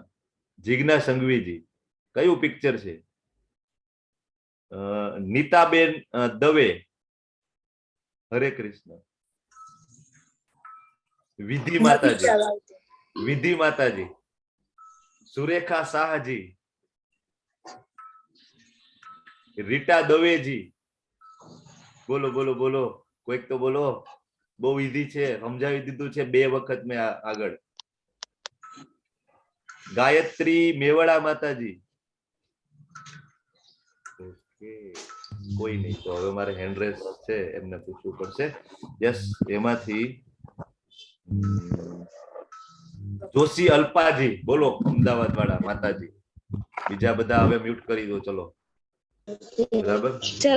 જલપા હા પ્રભુજી. હા યસ, જોશી જલપા માતાજી, અમદાવાદ વાળા. બરાબર છે, બોલો બોલો. એવું- હા, હા. એક પિક્ચર એવું બતાવે છે કે પ્રભુ આપણે ભગવાન શ્વાસ લેતા અને હમ. છોડતા જે એનાથી જે બને ને શું કહેવાય અ, શબ્દ નથી મળતો. ઓકે, ના બરાબર છે, તમે નજીક છો. એક્ઝેક્ટલી કોણ છે એ ખબર છે આ? હા, વિષ્ણુ ભગવાન. ઓકે, વિષ્ણુ ભગવાન નો કયો અવતાર છે એ ખબર છે તમને? ભગવાન નું કોઈ એક્સપાન્શન છે? નથી ખબર. યસ, અમરીશ પટેલજી બોલો જોઈએ. હરે કૃષ્ણ પ્રભુજી. હરે કૃષ્ણ, બોલો બોલો. આપણે ગર્ભોદકશાહી ને શિરોદકશાહી જે વિષ્ણુ જે કયા છે એમાંના શિરોદકશાહી છે ને? થોડુંક હજી ડાઉટ જેવું છે પ્રભુ. બરાબર હા, થોડાક નજીક પહોંચી ગયા છો તમે. બરાબર. હજી થોડુંક ક્લિયર આપણે કરવું પડશે. લલિત કુમાર વેદ પ્રભુ, તમે શું કહેવા માંગો છો? પ્રભુજી મહાવિષ્ણુ છે એના યસ, ઓલામાંથી જે બ્રહ્માંડ બધા મહાવિષ્ણુમાંથી બ્રહ્માંડ ઉત્પન્ન થાય છે. મહાવિષ્ણુ છે, કારણોદક્ષાય વિષ્ણુ અથવા મહાવિષ્ણુ. ભગવાનનો જે પેલો પુરુષ અવતાર થાય છે ને એ આ છે મહાવિષ્ણુ અથવા કારણોદક્ષાય વિષ્ણુ. એના દરેક રંધ્રમાંથી અનંત બ્રહ્માંડોની ઉત્પત્તિ થાય છે. આપણે જોયું તું ગોલોક ચાર્ટ ની અંદર. તમે કેમ ભૂલી જાવ છો? ગોલોક ચાર્ટ એટલો મેં વ્યવસ્થિત ડિટેલમાં સમજાવ્યો છે તમને. કારણોદક્ષાય વિષ્ણુ, બરાબર. એમાંથી દરેક રંધ્રોમાંથી અનંત બ્રહ્માંડો, તમે જે નાના નાના ડોટ્સ જોવો છો બધા બ્રહ્માંડો છે. અને દરેક બ્રહ્માંડોની અંદર જો એક વિષ્ણુ છે, એ છે ગર્ભોદક્ષાય વિષ્ણુ છે, અમરીશ પટેલજી. બરાબર. અને એ જે ગર્ભોદક્ષાય વિષ્ણુ એક બ્રહ્માંડ પૂરતા છે. અને એ પોતાનો વિસ્તાર કરે છે લોકેલાઇઝ સ્વરૂપમાં, કે દરેક જીવના હૃદયમાં. એ છે શિરોદક્ષાય વિષ્ણુ, કે જેને આપણે પરમાત્મા કહીએ છીએ. હવે ઘણા બધા ખાલી પરમાત્માની ઉપાસના કરતા હોય તો પરમાત્મા છે એ ભગવાનનું લોકેલાઇઝ સ્વરૂપ છે, ઓરિજિનલ ફોર્મ નથી. ઓરિજિનલ ફોર્મ કૃષ્ણ છે. બરાબર. તો એ આંશિક સાક્ષાત્કાર થઈ ગયો આપણો. ખૂબ મહેનત કરીએ પરમાત્મા માટે આપણે, પણ ઓરિજિનલ ફોર્મ છે એ કૃષ્ણ છે, પોતે કહે છે.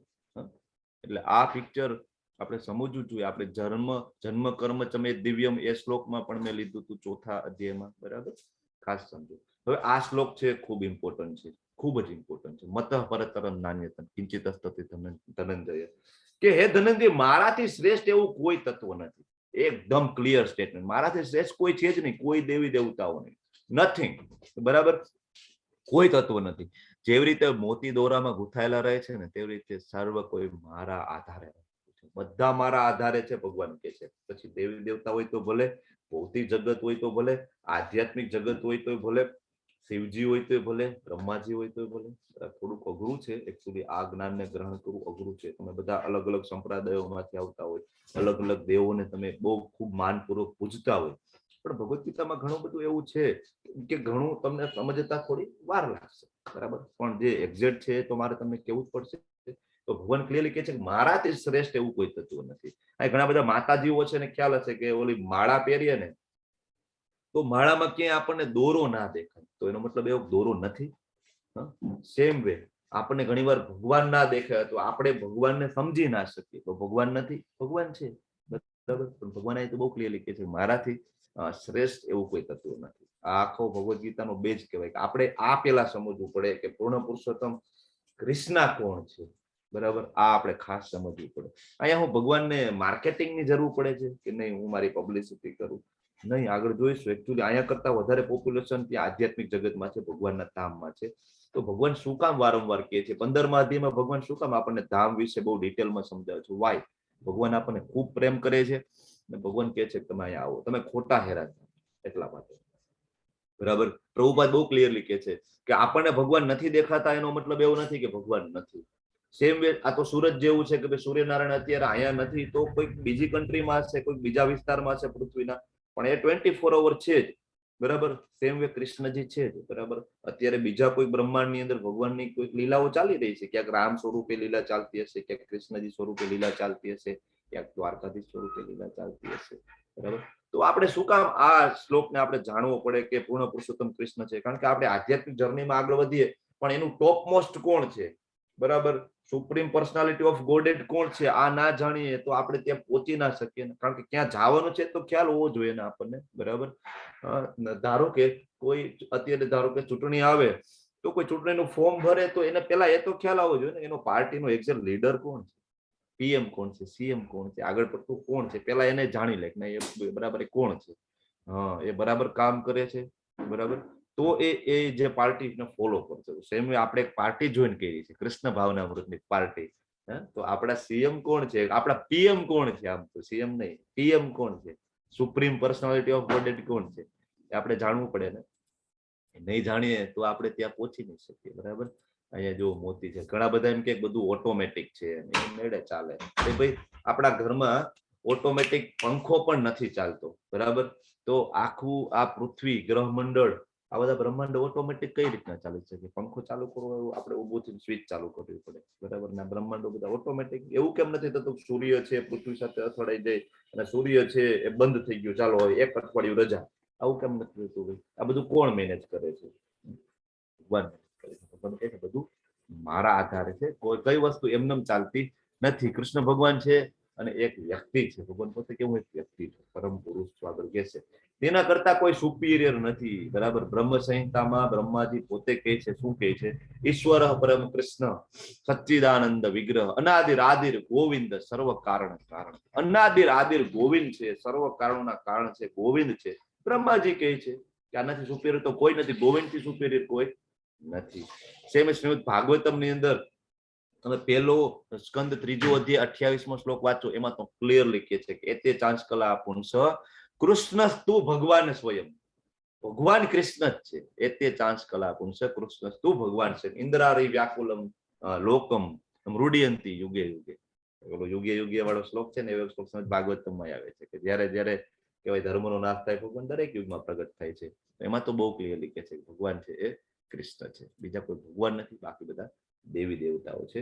તો હવે ભગવાનને યાદ કરવાની પદ્ધતિ શું? ભગવાનને યાદ કઈ રીતના કરી શકીએ? તો ભગવાન આપણને એમ કહે છે કે રસોહમ અપસુ કોણ, તે પાણીનો સ્વાદ હું છું. ભગવાન કે સ્વાદ હું છું. અને પાણીનો સ્વાદ કોને ખબર પડે? જે ખૂબ તરસા હોય, ખૂબ તરસ લાગે, નિર્જળા એકાદશી કરો ને પછી પહેલી વાર પાણી મળે ને ત્યારે ખબર પડે કે આહા પાણીનો સ્વાદ તો અમૃત છે. તો એ જે સ્વાદ છે એ કૃષ્ણ છે. પ્રભાસ્મી શશી સૂર્ય યો, સૂર્ય અને ચંદ્રનો પ્રકાશ છે એ હું છું. ભગવાનને કઈ રીતના યાદ કરવા? મંદિરે જઈએ આપણે, ભગવાનને ખૂબ યાદ કરીએ, પછી આપણે એમ કહીએ ભાઈ મંદિરના બહાર નીકળી જાય પછી ભગવાનને કેમ યાદ કરવા? તો ભગવાનને યાદ કરવાની બધી પદ્ધતિ આપે છે. મંદિરની બહાર નીકળો, તમે જયારે પાણી પીવો એનો જે ટેસ્ટ છે, ભગવાન કે હું છું, બરાબર. જે તમે બહાર જે સૂર્ય ચંદ્રનો જે પ્રકાશ જોવો છો એ ભગવાન કે બરાબર મારા કારણે છે, એ હું છું. પ્રણવ સર્વ વેદે શું, બરાબર. ઘણા લોકો એમ કે વેદોમાં કૃષ્ણનો કોઈ ઉલ્લેખ નથી, તો ભગવાન કે છે પ્રણવ, પ્રણવ એટલે ઓમ. આખા વેદોમાં જ્યાં જ્યાં ઓમ છે એ ભગવાન કે હું છું, બરાબર. વેદોના એક પણ મંત્ર ઓમ વગર શરૂઆત થતી નથી, દરેક મંત્રોમાં આગળ ઓમ છે, એ કૃષ્ણજી છે, બરાબર. અને ભગવાન એમ કે છે કે હું છું. ભગવાન એમ નથી કહેતા, ઘણા બધા એમ કે ઓમ છે નિરાકાર છે, તો ભગવાન અહીંયા એવું કહેવા જોઈએ કે ઓમ છે એ મારું નિરાકાર સ્વરૂપ છે. ભગવાન એવું નથી કહેતા. ભગવાન એમ કે છે કે ઓમ છે એ હું કૃષ્ણ છું, નિરાકાર ને હું કૃષ્ણ છું એમ કે છે, બરાબર. ઘણા ભગવાનને નિરાકાર માને, ભગવાન અહીંયા પણ કહે છે. પછી શબ્દ ખે, બરાબર, એટલે કે પૃથ્વીની અંદર જે શબ્દ છે, આકાશમાં જે શબ્દ છે, સોરી આકાશમાં જે શબ્દ છે હું છું. તમે જુઓ અત્યારે આટલી બધી ટેકનોલોજીનો વિકાસ થાય છે, તમે મને સાંભળી શકો છો, બરાબર. એની પાછળનું કારણ શું છે? આકાશની અંદર જે વાઇબ્રેશન થાય છે, જે કઈ ધ્વનિ તરંગો છે, એના થ્રુ આ અવાજ મારો તમારી પાસે, તમારો મારી પાસે પહોંચે છે, બરાબર. પૃથ્વીના એક ખૂણેથી બીજા ખૂણે આ બધું જાય છે, કોના કારણે જાય છે? ભગવાન કે હું છું, મારા કારણે તમારું આ કોમ્યુનિકેશન ચાલુ છે, બાકી શક્ય નથી. હમણાં નેટવર્ક જતું રહે, બરાબર. ભગવાન એ કહેવાય શબ્દ ત્યાંથી લઈ લે ને, એટલે પુરુષમ ઋષુ, બરાબર. પછી ભગવાન કહે છે કે જે કઈ સામર્થ્યવાન માણસો છે પુરુષોની અંદર, તો એ સામર્થ્ય ભગવાન કે હું છું. ઘણા બધાને કહેવાય ખૂબ કહેવાય કે અભિમાન, હું ડોક્ટર છું, બરાબર, હું એન્જિનિયર છું, હું તો આઈપીએસ છું, કલેક્ટર છું, મારામાં ખૂબ કલા છે, હું મોટો કહેવાય સ્પોર્ટ્સ છું, મતલબ હું મોટો કહેવાય કે ખેલાડી છું, બરાબર. ભગવાન કે હું છું દીકરા, એ મારા કારણે છે તારામાં, બરાબર. ઘણા બધા વૈજ્ઞાનિકો એમ છે કે સૂર્યનો જે પ્રકાશ છે એ ત્યાં તો ન્યુક્લિયર ફ્યુઝન થયું હતું, બરાબર, કે મોટો બ્લાસ્ટ થયો તો ન્યુક્લિયર ફ્યુઝન, એ લોકો એ થિયરી પણ આપે છે, બરાબર, કે ન્યુક્લિયર ફ્યુઝન થયું પછીથી આ પ્રકાશ આવે છે. અચ્છા, એ ન્યુક્લિયર ફ્યુઝન કરવા ત્યાં કોણ ગયું હતું? તમે ગયા હતા વૈજ્ઞાનિકો, બરાબર. ભગવાન કે બધું મારા આધારે છે, ખૂબ જરૂરી છે. ભગવદ ગીતામાં બહુ ડિટેલમાં આવે છે. હું પૃથ્વીની આદ્ય સુગંધ છું, અગ્નિની ઉષ્ણતા છું. પૃથ્વીમાં આદ્ય સુગંધ, જયારે પેલો વરસાદ પડે જે સુગંધ આવે, ભગવાન કે સુગંધ હું છું, કેટલી મીઠી લાગે, કેટલી ગમે આપણને, ખોવાઈ જાય આપણે એમાં. અગ્નિની ઉષ્ણતા હું છું, હું જીવ માત્રનું જીવન, દરેક જીવ માત્રનું ભગવાન કે જીવન જ હું છું. બરાબર, ઘણાને આમ કેમ થાય કે હું 100 વર્ષ જીવી જાઉં છું, બરાબર, મેં તો ખૂબ ધ્યાન રાખ્યું. નહીં, એ જીવન ભગવાન કે હું છું. તપસ્વીઓનું તપ છું.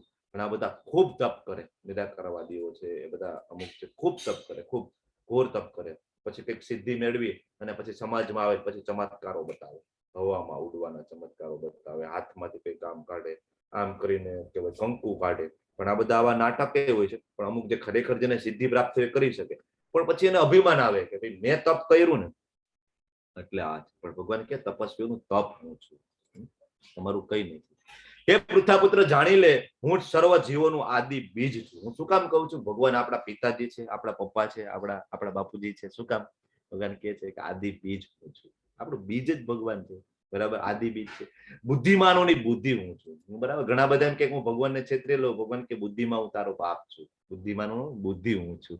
હિરણ્યકશિપુને એમ હતું કે ભાઈ આપણે તો ભગવાનને છેતરી લેવા છે, બરાબર, ખૂબ તપ કરે છે, બ્રહ્માજીને પ્રસન્ન કરે છે, અને પછી એમ કે છે કે ભાઈ મારું મૃત્યુ છે બ્રહ્માજી એવી રીતના થવું જોઈએ કે ઘરની અંદર પણ નહીં, ઘરની બહાર પણ નહીં, સવારે પણ નહીં, સાંજે પણ નહીં, અસ્ત્રથી પણ નહીં, શસ્ત્રથી પણ નહીં, 84 લાખ યોનિઓમાંથી એકે નહીં.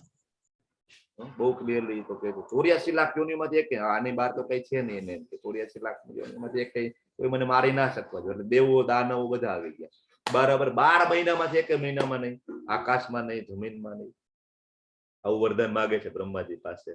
તો ભગવાન કે છે ઇટ્સ ઓકે, બુદ્ધિમાં હું તારો બાપ છું. તને એમ કે તું મને ચીટ કરી શકે એમ છો, તો તને ખબર નથી કે ચીટરોનો બાપ હું છું. આગળ એક શ્લોકમાં આવે છે કે જે દ્યુત કીડા હોય ને એમાં છલિયો એટલે કે હું છું, બરાબર. તમને એમ લાગે કે તમે મને છેતરી શકશો, તો જે છેતરનારો છે એનો બાપ હું છું. કૃષ્ણજી બહુ ક્લિયરલી કહે છે. એટલે હિરણ્યકશિપુને એવું હતું કે હું છેતરી જઈશ કૃષ્ણજીને, તો ભગવાન આવે છે નરસિંહ રૂપ ધારણ કરીને. ઘરની અંદર નહીં, ઘરની બહાર નહીં, તો ભગવાન ઉંબરે લઈને મારે. ઉંબરો એટલે તમને ખબર છે ને, ઘરની અંદર ને બહાર નો એકે ભાગ નાખતો હોય, વચ્ચેનો ભાગ ત્યાં લઈ જાય છે. આકાશમાં આવીને જમીન પર નહીં, ભગવાન એના જાંઘ ઉપર રાખે છે, પગ ઉપર રાખે, વચ્ચે લટકાવે છે. અસ્ત્ર શસ્ત્ર નહીં, ભગવાન નખનો ઉપયોગ કરે છે, બરાબર. સવારે નહીં, સાંજે નહીં, તો ભગવાન કે વાંધો નહીં, સૂર્યાસ્ત સમયે સવારે ના કહેવાય, સાંજે ના કહેવાય, રાતે ના કહેવાય. 84 લાખ યોનિઓમાંથી એકે નહીં. ભગવાન આવે છે, સિંહનું મોઢું છે, નીચે કહેવાય કે આપણું શરીર છે, બરાબર, કે માણસ જેવું શરીર છે, અને ઉપર સિંહનું મોઢું છે. ઓલો આપણે હિરણ્યકશિપુ જોવે છે કે આ કયું પ્રાણી? આ તો 84 લાખમાં આવતું નથી. નારું આ પ્રાણી છે કે એક્ઝેક્ટલી છે શું? કે હું તારો બાપ છું, તું મને ચીટ કરે છો. 84 લાખ યોનિઓમાંથી એકે નહીં. નરસિંહદેવ પ્રગટ થાય છે. 12 મહિનામાંથી એકે મહિનો નહીં, તો ભગવાન અલગ મહિનો બનાવે છે, પુરુષોત્તમ મહિનો. તમને બધાને ખબર છે 3 વર્ષે એકવાર આવે પુરુષોત્તમ મહિનો, બરાબર. એટલે કહેવાનો મતલબ એ છે કે બુદ્ધિમાનોનું બુદ્ધિ ભગવાન કે હું છું. પુરુષોનું તેજ હું છું, બરાબર. ઘણા બધા સંત મહાત્માઓને આપણે મળીએ, એને આપણે મોઢું જોઈએ ને આપણે એમ લાગે આહા હા કેટલું તેજ છે, આપણે આમ જોઈ રહીએ આપણે. ભગવાન કે તેજ હું છું, બરાબર.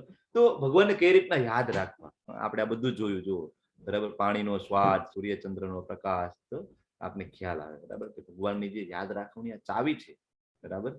યાદ રાખવું જોઈએ. જ્યારે આપણને એવું લાગે ને કે નહીં હું બહુ હોશિયાર છું, મને બહુ આવડે છે, હું તો થોડુંક કોઈક કે ને હું તરત સમજી જાઉં છું, બહુ હોશિયાર છું, તો ત્યારે એ જે ઘમંડ આવે ને ત્યારે આ શ્લોક બધા યાદ કરવા જોઈએ. નહીં ભગવાનનું દયા, બરાબર. હમણાં તરત એક ફટાક્યો થશે ને ગાંડા થઈ જશે, ઘણા બધા છે, બરાબર.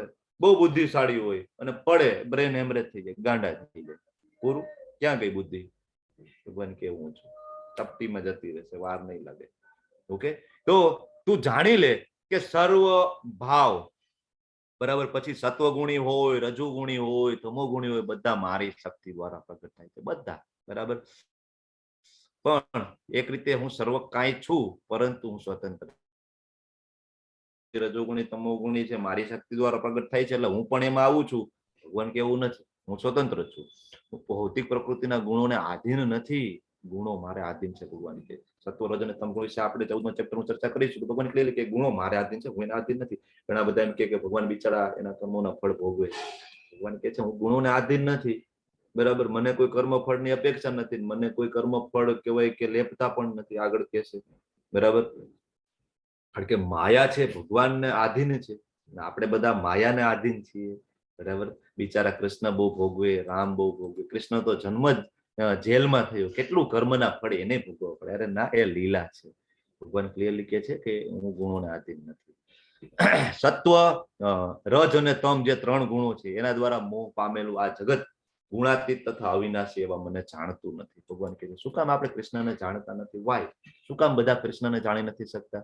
શું કામ ખાલી 53 જણા જ છે અત્યારે?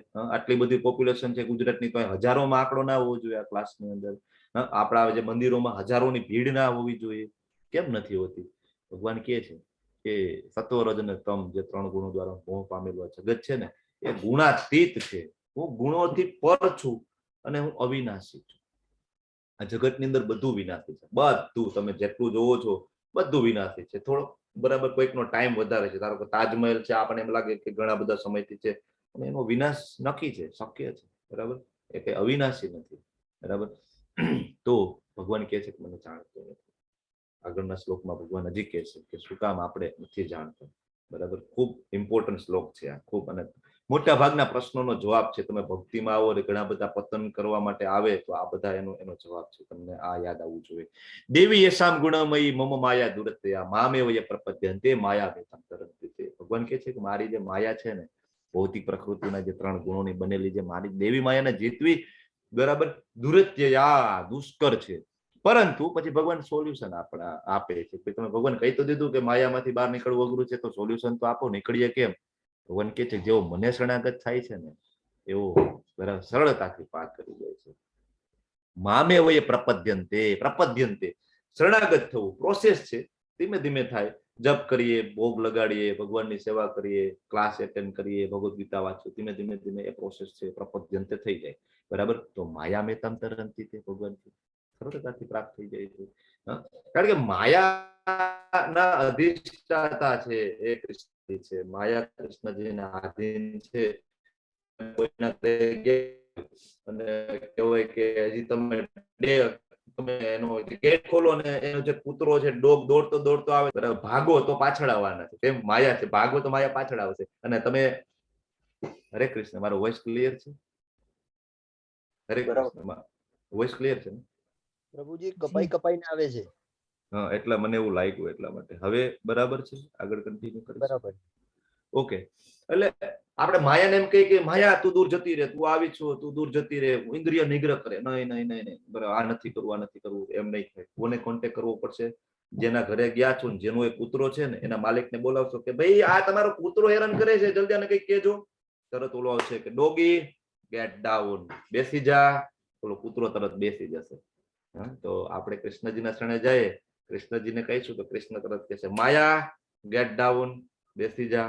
માયા તરત આપણને છોડી દે, બરાબર? પણ શરણાગત થવું પડે, ખૂબ અઘરું છે, પણ ધીમે ધીમે ધીમે ધીમે થાય. બાજુનો ફોટો છે, બરાબર? આપણે જો રોજ આપણે હાથ ઊંચા કરીને છેલ્લે શરણાગતના આપણે નમસ્કાર કરીએ છીએ, તો આ પિક્ચર આપણને ત્યારે યાદ આવવું જોઈએ. ભવસાગરમાંથી બહાર કાઢવા માટે કૃષ્ણજી સ્વયં, નારાયણ સ્વયં આવે છે ગરુડદેવ ઉપર બિરાજીને, બરાબર? આવી જા ને મારા દીકરો, ખોટો હેરાન થાય છે, હું ક્યારનો તને સમજાવતો હતો, અનંત જન્મોથી હેરાન થતો હતો, હાલ બેહાડીને તરત લઈ જાય છે. તો આપણને પણ આ પિક્ચર યાદ આવવું જોઈએ કે આપણા માટે જો આપણે શરણાગત થાય ને તો કૃષ્ણજી છે એ સ્વયં આવે છે. એવું નહીં હું બીજા કોઈ મોકલું છું, બિઝી છું, નહીં, હું પોતે આવું છું, બરાબર? તો ધારો કે કોઈ એક માણસ બંધાયેલો છે તો એને જે છોડવા વાળો છે ને એ તો મુક્ત હોવો જોઈએ. એક માણસને તમે ખુરશી સાથે બાંધી દીધું, તેને છોડવા વાળો મુક્ત હોય, તો કૃષ્ણજી છે એ મુક્ત છે, બરાબર? તો જ આપણને છોડી શકે. ઘણા બધા એમ કે ભગવાન પણ માયામાં બંધાઈ જાય છે જયારે અહીંયા આવે છે ત્યારે પૃથ્વી ઉપર. નહીં, માયા એમને આધીન છે. ઘણા બધા શ્લોકમાં ભગવાન તો ક્લિયરલી કહે છે માયા મારે આધીન છે, બરાબર? હવે ભગવાન આગળના શ્લોકમાં એમ કહે છે કે 4 પ્રકારના જે માણસો છે એ મારા શરણાગત નથી થતા. ખાસ આપણે જોવું પડે કે આપણે કઈ કેટેગરીમાં છીએ. જે મનુષ્યો તદ્દન મૂર્ખ છે, પેલી કેટેગરી એવી છે, ભગવાન કહે છે જે મૂઢા છે, બરાબર? મૂર્ખ છે, એને ખબર જ નથી એક્ઝેક્ટલી શું કરવું, એને ખબર જ નથી કે ક્યાં બેસવું અને લેક્ચર સાંભળવા ને ક્યાં લેક્ચર ના સાંભળવા, બરાબર? એ ભગવદ ગીતામાં લેક્ચરમાં આવશે તો ત્યાં હરી બોલ કરશે થોડીક વાર, અને પછી બહાર જઈને ક્યાંક મૂવી ચાલતું હશે તો ત્યાં કહેવાય 5-6 કલાક બગાડશે, અને ક્યાંક શેર બજારની ચર્ચા થતી ત્યાં આમ સિરિયસ થઈને બેસી જશે. હા, બરાબર છે, ખબર જ નથી એક્ઝેક્ટલી જીવનમાં શું કરવું એ ખબર જ નથી, બરાબર? ઘણા બધાને એમ થાય કે એનો જન્મ જ પૈસા કમાવા માટે થયો છે. સવારથી સાંજ સુધી આપણે એમ કહીએ મારે તો ટાઈમ જ નથી, સમય નથી મારી પાસે. જો કે તમે બધા કેટેગરીમાં નથી આવતા, કારણ કે તમે બધા સમય કાઢીને અહીંયા બેઠા છો. ઘણા બધા એવા છે કે જે સમય નથી કાઢી શકતા, તો એ સમય નથી. બરાબર, એકચ્યુઅલી ઇન્ડસ્ટ્રીયલ રિવોલ્યુશન થયું ને પછી એવું છે કે અત્યારે આપણે કોઈકને એમ કહીએ કે હું બહુ બિઝી છું, બરાબર, એઝ એ ડોક્ટર તરીકે હું એમ કહું ને કે મારી 15 દિવસ અપોઇન્ટમેન્ટ તમને નહીં મળે, એટલે તમને એમ થાય ઓહો આ તો બહુ મોટા ડોક્ટર હશો કે 15 દિવસ તો વારો નથી આવતો. બરાબર, એટલે અત્યારે આપણા મનમાં એવું છે કોઈ બિઝી છે એટલે બહુ સારી વસ્તુ છે. નહીં, ભગવાન કે છે મૂળ છે, મૂર્ખ છે. જેને ભગવદ્ ગીતાના જ્ઞાન માટે સમય નથી એ મૂર્ખ છે, કારણ કે મનુષ્ય જીવન એના માટે તો તમને આપેલું હતું કે તમે આમાંથી છૂટી શકો. ગધેડો હોય આખો દિવસ કામ કરે સવારનો ઉઠીને રાત સુધી, પછી એનો માલિક છે એ બહાર ચરવા છૂટો મૂકી દે. ગધેડાને એમ થાય કે આખો દિવસ મેં કામ કર્યું ને એટલે જો મને માલિક ખાવાનું આપે છે. અરે ભાઈ, તે કામ ના કર્યું હોત તો બીજા ગધેડાઓ જંગલમાં એમને ખાય જ છે. સેમ વે આપણે, આનો મતલબ એવું નથી કે આપણે બધું છોડી દેવાનું છે, ભક્તિમાં લાગી જવાનું, પણ કહેવાનો મતલબ છે ટાઈમને મેનેજ કરવું જોઈએ. જે ખરેખર મનુષ્ય જીવનનો ઉદ્દેશ્ય છે એને મેનેજ કરવો જોઈએ, સાર્થક કરવો જોઈએ ને. આપણે એને ખાલી બીજી કામમાં રહીશું તો આપણે ક્યારે કરીશું? આ શક્ય જ નથી. બાકી તો જો કીડીને કણ અને હાથીને મણ બધું પૂરતું થઈ જ જાય છે. આપણી ઈચ્છાઓ જેટલી બધી છે કે આપણે એમાં હેરાન થઈ જઈએ છીએ. બરાબર, બીજી કેટેગરી છે અધમ. બરાબર, કે જેવો મનુષ્ય અધમ છે. અધમ એટલે બહુ ઊંચા કુળમાં જન્મ થયો, બ્રાહ્મણ જેવા કુળમાં જન્મ થયો હોય, ઘણાને જગાઈ મધાઈની ઘટનાની ખબર હશે. બરાબર, તો ઊંચા કુળમાં જન્મ થયો હોય અને છતાં ભક્તિ નથી કરતા, અથવા તો ભગવાનના અગેન્સ્ટ બ્રાહ્મણ કુળમાં જન્મ થાય, આચાર્યોના કુળમાં ઘણા જન્મ થાય, પતન થાય, તો ભગવાન કે અધમ છે. બરાબર, ત્રીજી કેટેગરી કે જેઓનું જ્ઞાન છે એ માયા વડે હરાઈ ગયું છે, માયા અફત જ્ઞાન. આ કેટેગરી એવી છે કે જેને આપણે પોતે પણ રિસ્પેક્ટ આપીએ છીએ. આહા, એમાં કોણ આવે? વૈજ્ઞાનિકો આવે, મોટા મોટા કવિઓ આવે, મોટા મોટા સાહિત્યકારો આવે. આ બધા છે એ ભગવાનના નામના કારણે જ અલ્ટિમેટલી પૈસા કમાતા હોય, પણ એ બધાને એમ થાય કે ઈશ્વર જેવું કઈ છે જ નહીં, બધા પ્રોબ્લેમનું સોલ્યુશન હું જ કરી શકું એમ છું. બરાબર, મોટા મોટા હાઈફાઈ લોકો હોય ને, ખૂબ પૈસા થઈ જાય ને તો એ થોડાક નાસ્તિક બનવા માંડે કે ભાઈ આમાં કઈ નથી, આ તો આપણે મહેનત કરીએ ને બધું થાય. મહેનત કરો બધું થાય, બધા એવું માને ખરેખર. એટલે ભગવાનમાં બહુ ઓછું માનતા હોય. તો ભગવાન શું કહે છે? માયા અપત જ્ઞાન. બરાબર, અને ચોથું, આ બધા ભગવાનના આ શરણે ના જવા વાળાની કેટેગરી ચાલુ છે અત્યારે. છેલ્લી કેટેગરી છે આસુરમ ભાવ માસિક, કે જે આસુરી સિદ્ધાંતોને જે વરેલા છે, ટોટલ નાસ્તિક. એનો જન્મ જ એકમાત્ર એનું ધ્યેય એ છે ભગવાનને નકારવા. કૃષ્ણજી જેવું કહે જ છે ને, કૃષ્ણ તો આવા હતા, કૃષ્ણ તો તેવા. આવા માણસો તમને ઘણા મળશે કળિયુગમાં, તો મોટા ભાગના આવા છે.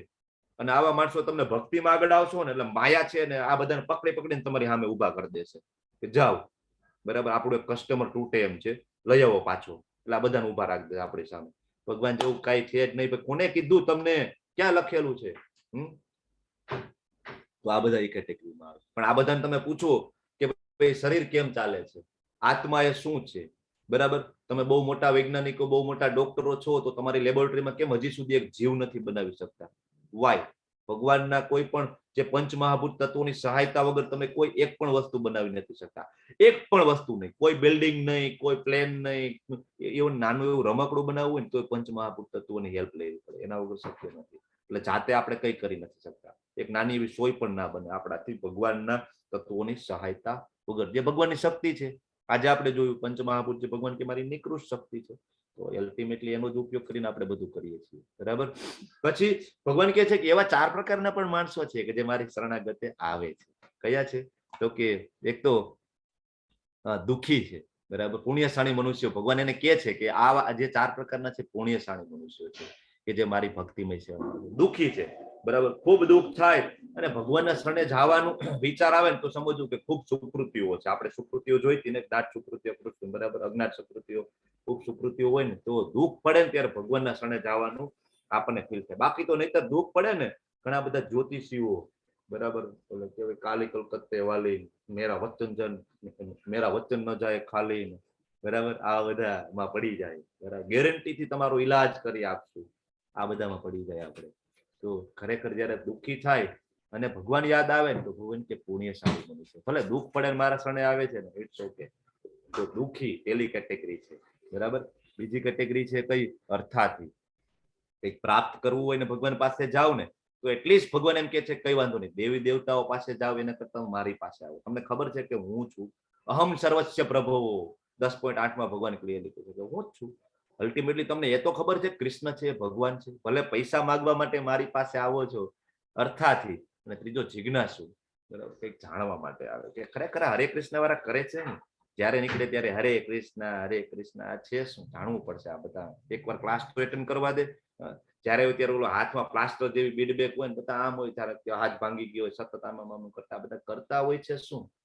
શું કરે છે એક્ઝેક્ટલી હરે કૃષ્ણ? સવારમાં કેવાય 4 વાગ્યામાં ઉઠીને સુતા નથી ને હરે કૃષ્ણ આ બધા જિજ્ઞાસુ જાણવા માટે આવે છે.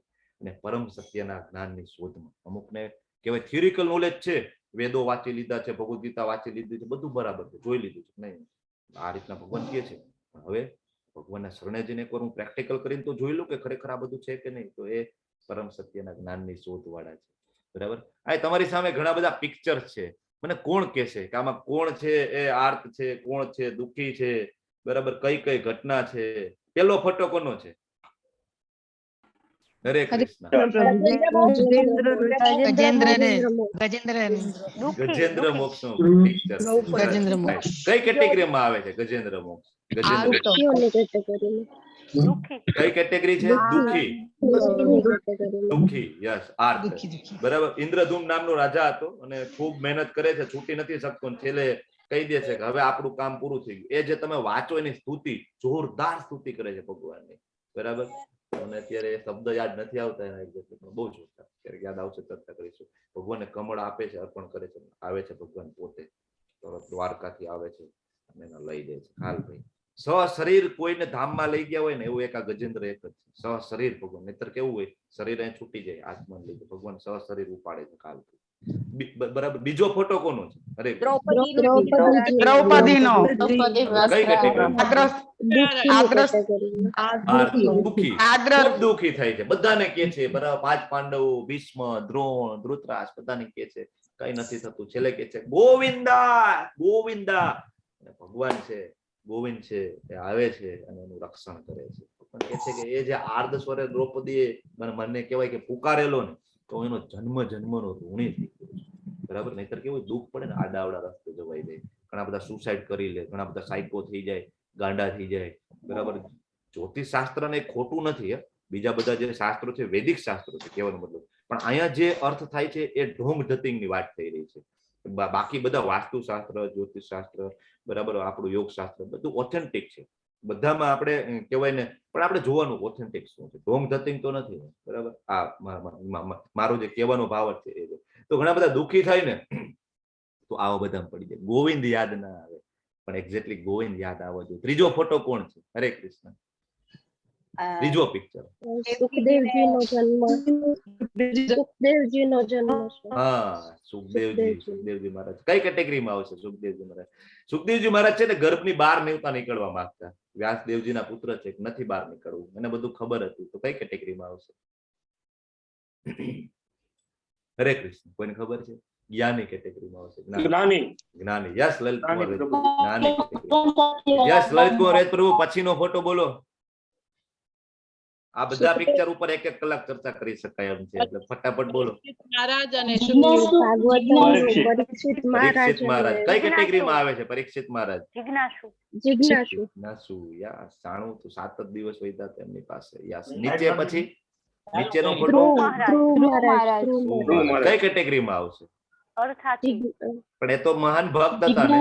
પણ એ તો મહાન ભક્ત નહોતા. ધ્રુવ મહારાજ શરૂઆતમાં અર્થાર્થી.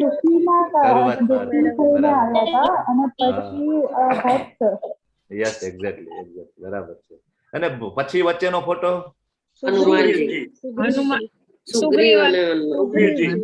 સુગ્રીવજી અને શ્રીરામજી છે, અર્થાથી. અને છેલ્લો ફોટો? નૈમિષારણ્યની અંદર સનક ગોસ્વામી અને સોનક મુનિ. હા, એ બધા છે.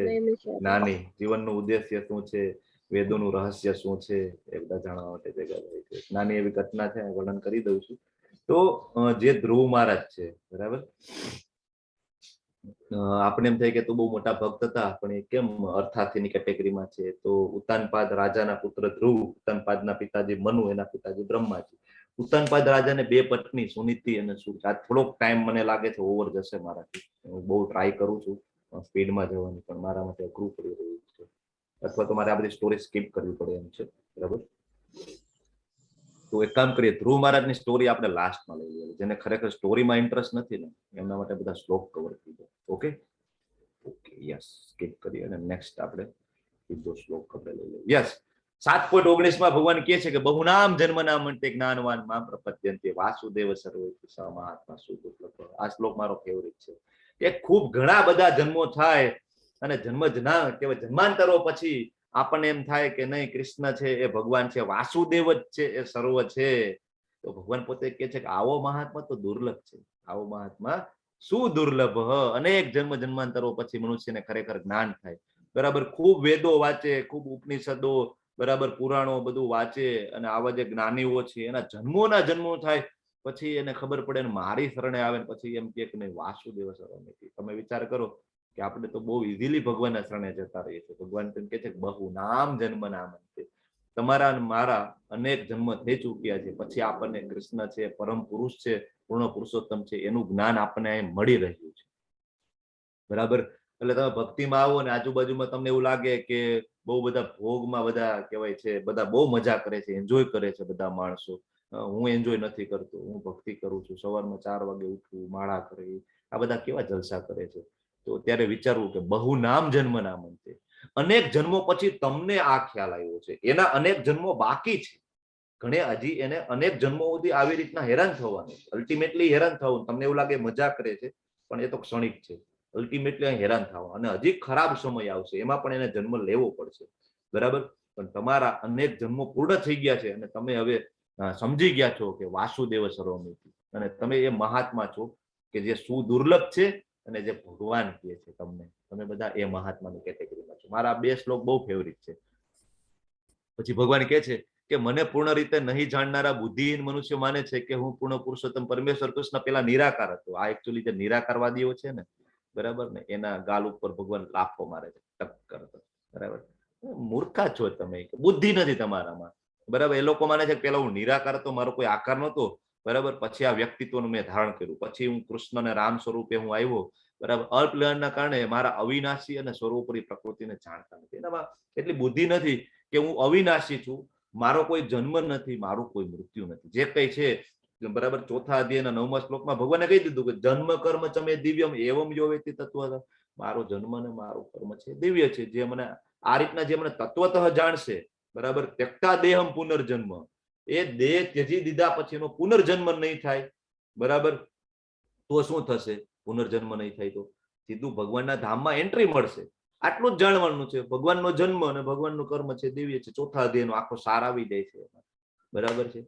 તો આ મૂર્ખાઓ એમ કે ભગવાન છે નિરાકાર છે, નિર્ગુણ છે, નિરાકાર નિર્ગુણ. અરે ભાઈ, તમારો પોતાનો આકાર છે, 2 કાન છે, 2 આંખ છે, નાક છે, ભગવાનનો આકાર નથી. ભગવાન નિર્ગુણ છે. તમારામાં થોડા ઘણા સારા અને ખરાબ ગુણો છે, આપણામાં થોડા ઘણા સારા અને ખરાબ ગુણો છે. ભગવાનમાં ગુણો નથી, નિર્ગુણ, કોઈ ગુણો નથી. પણ નિરાકાર એટલે કે આપણી ઇન્દ્રિયોથી જેને જોઈ ના શકાય અથવા કલ્પી ના શકાય, ભગવાનનો એવો આકાર છે. અને ભગવાન કૃષ્ણજી આમાં કહે છે કે મારો આકાર છે, હું પુરુષ છું, પરમ પુરુષ છું, બહુ ક્લિયરલી કહે છે. બરાબર, તો આ ખાસ આપણે સમજવું જોઈએ કે આપણે એમાં નિરાકારમાં ઘૂસી નથી જવા, કારણ કે ભગવાન એને બુદ્ધિહીન કહે છે, અલ્પ બુદ્ધિ વાળા કહે છે. નાહમ પ્રકાશ સર્વસ્ય યોગમાયા સમાવૃત. હવે ઘણાને એમ થાય કે ભગવાન છે કોને પ્રગટ થાય છે, અથવા તો ભગવાન કેમ બધાને પ્રગટ નથી થતા, કેમ બધાને નથી ખબર પડતી કૃષ્ણ પૂર્ણ પુરુષોત્તમ છે. બરાબર, તો ભગવાન કહે છે કે હું મૂર્ખ અને અલ્પ બુદ્ધિ વાળા માણસો સામે કદી પ્રગટ નથી કરતો પોતાની જાતને. યોગ માયા સમાવૃત મૂઢો એમ નામી જાનાતી. મૂઢો, મૂર્ખ, નામી જાનાતી, મને નહીં જાણી શકે. નામી જાનાતી લોકો મામ અજમ અવ્યયમ, હું અજન્મા છું અને હું અવિનાશી છું, એ આ લોકો જાણી શકતા નથી. તો ભગવાન કોને પ્રગટ નથી થતા? કારણ કે ભગવાન બધાથી છુપાઈને રહે છે. કેમ અહીંયા અત્યારે 54 જણા છે ભાઈ? કેમ અહીંયા 5000, 5 લાખ, 5 કરોડ માણસો નથી આપણા બેચ ની અંદર? વાય? કારણ કે છે કે મૂર્ખ અને અલ્પબુદ્ધિ વાળા સામે પોતાને પ્રગટ નથી કરતો. એ લોકોને તમે કર્મ કરવા દો, એના ઘણા જન્મો બાકી છે. બહુનામ જન્મના મંતે આવશે મારા શરણે. અત્યારે એને ભોગ કહેવાય, ભોગ કરવા દો.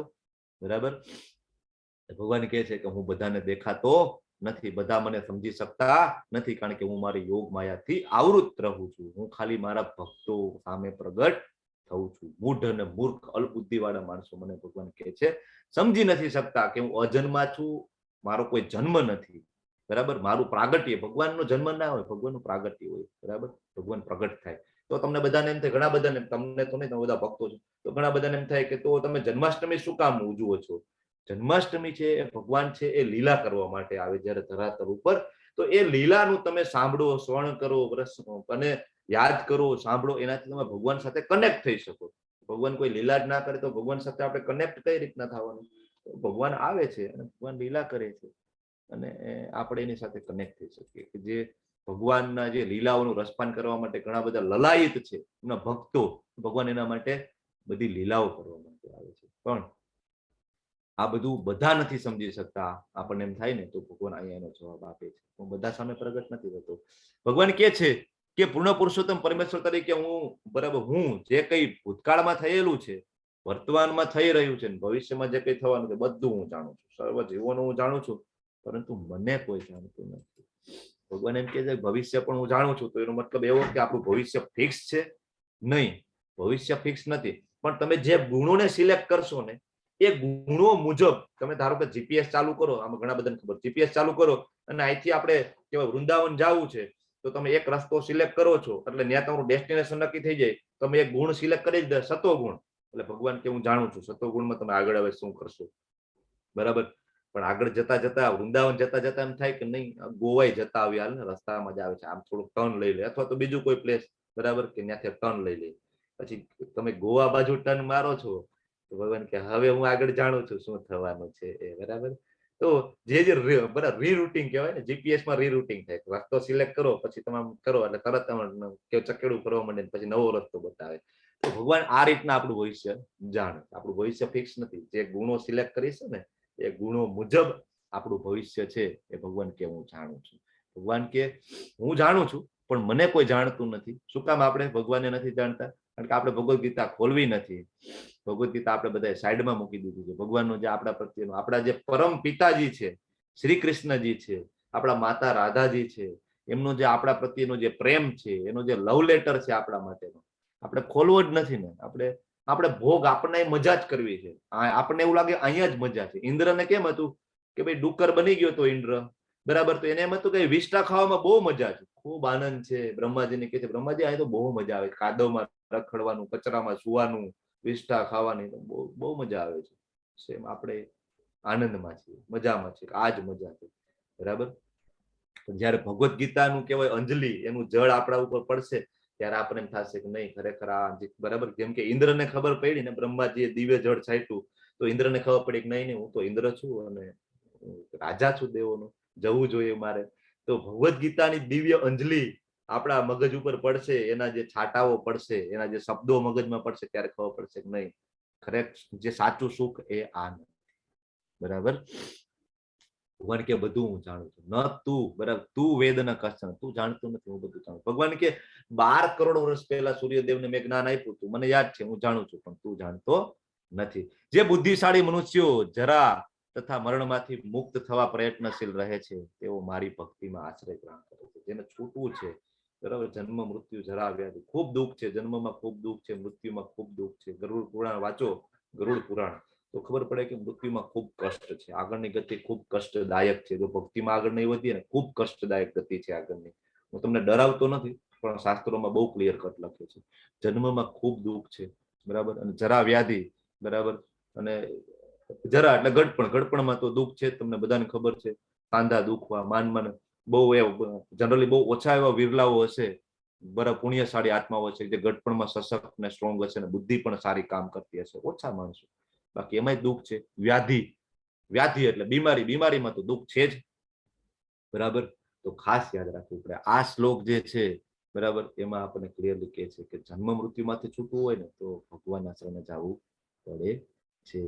બરાબર.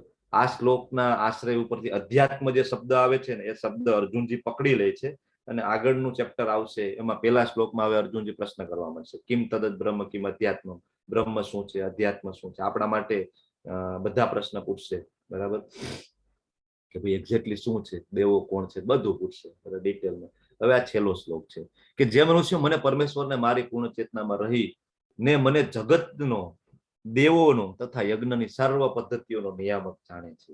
બરાબર. તેઓ પોતાના મૃત્યુ સમયે પણ મને ભગવાન તરીકે જાણી અને સમજી શકે છે. સાધી પ્રયાણ કાલે, આમાં જે પ્રયાણ કાલે જે શબ્દ આવે છે આ શ્લોકમાં, આના ઉપરથી આગળ આખું ચેપ્ટર આવશે. મૃત્યુ સમયે ભગવાનને કઈ રીતના યાદ કરવા, બરાબર, એ શબ્દ પકડી લે છે અર્જુન અને આપણા માટે એ પ્રશ્ન પૂછશે આગળ. અહીંયા જે ઘટના છે કઈ ઘટના છે? હરે કૃષ્ણ. સામે તમારી સામે ઘટના છે, કઈ ઘટના છે? ભીષ્મ પિતામહ છે, એમને બધી ખબર હતી કે દેવો યજ્ઞ તપ બધા જીવોના જે પિતા છે કૃષ્ણ છે, એને ખબર હતી, કુંતીજીને ખબર હતી, બરાબર. તો ઈચ્છા મૃત્યુને એને વરદાન હોય છે, ભગવાનના અનન્ય ભક્ત હોય છે. ભીષ્મ સ્તુતિ તમે શ્રીમદ ભાગવતમમાં વાંચો, ખૂબ ડિટેલમાં છે. તો જયારે બાણશૈયા ઉપર હોય તો ભગવાન જાય છે પાંચે પાંડવો પાસે કે ચલો તમારા દાદા છે હવે એમનો ધરાતલ છોડવાનો સમય આવી ગયો છે, તો બધા તૈયાર થઈ ગયા. યુધિષ્ઠિર ખૂબ દુઃખી હતા કે ભાઈ મારા કારણે જ આ બધું થયું, મારે રાજા બનવું હતું એટલે આ બધું તકલીફ થઈ અને આ મોટું યુદ્ધ થયું, ઘણા બધા માણસોનું મૃત્યુ, ખૂબ દુઃખી. ભગવાન એમ કે છે પણ બહુ સમજતા નથી, પણ છતાં ભગવાન કે તમે તૈયાર થઈ જાઓ, જવાનું છે.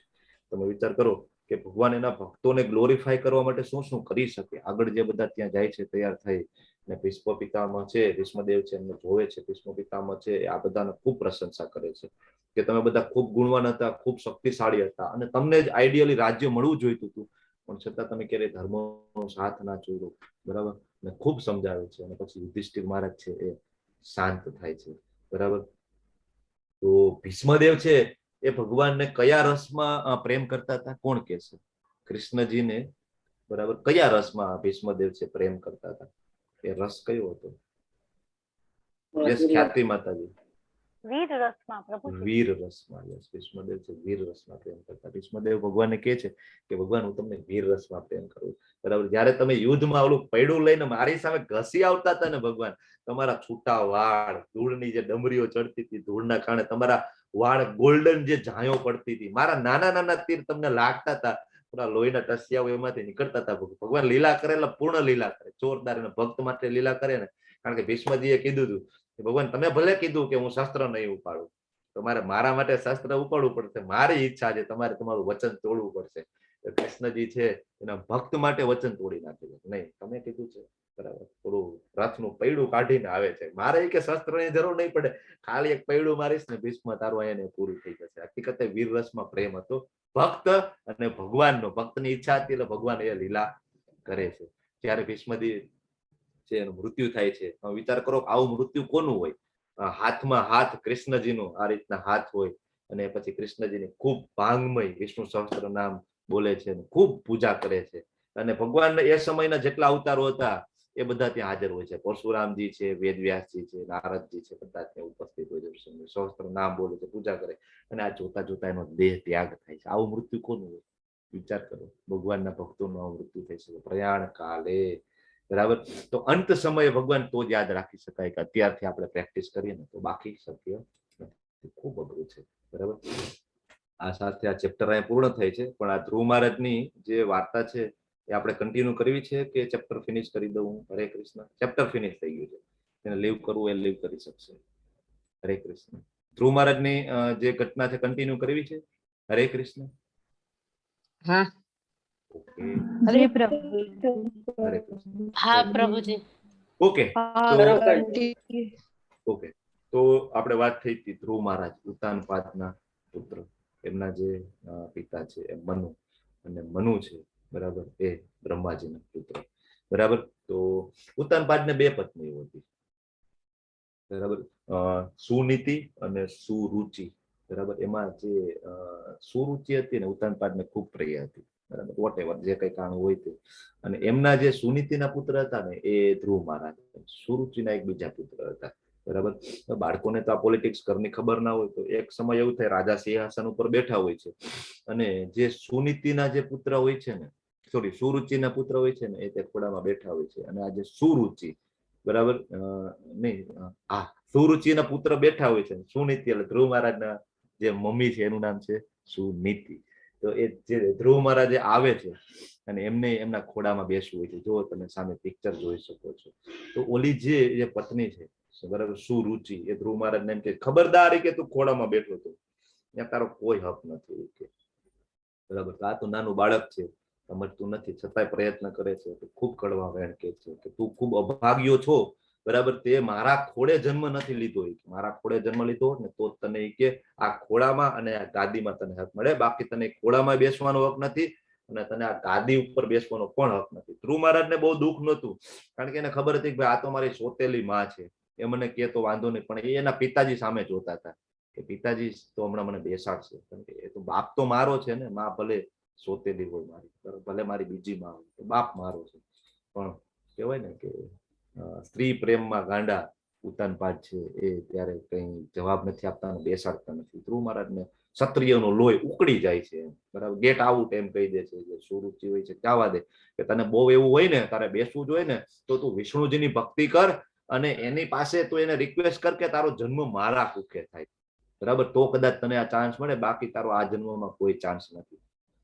ખૂબ રડે છે ધ્રુવ મહારાજ અને એમના મમ્મી છે એમની પાસે જાય છે, બરાબર, સુનીતિ પાસે. માતાને દાસીએ ઓલરેડી કહી દીધું શું ઘટના બનેલી છે, બરાબર. પછી માતા એને ખૂબ સમજાવે છે કે જો બેટા, તું છે ને દ્વેષ નહીં કરતો, તારી જે સોતેલી માં છે એની સામે તું દ્વેષ નહીં કરતો ને તું એવું કઈ નહીં કરતો કે એને નુકસાન થાય એવું નહીં કરતો, એમાં તારો કોઈ ફાયદો નથી. તમે વિચાર કરો કે ભગવાનના જે ભક્ત હોય ને એ આટલા બેલેન્સ માઇન્ડેડ હોય.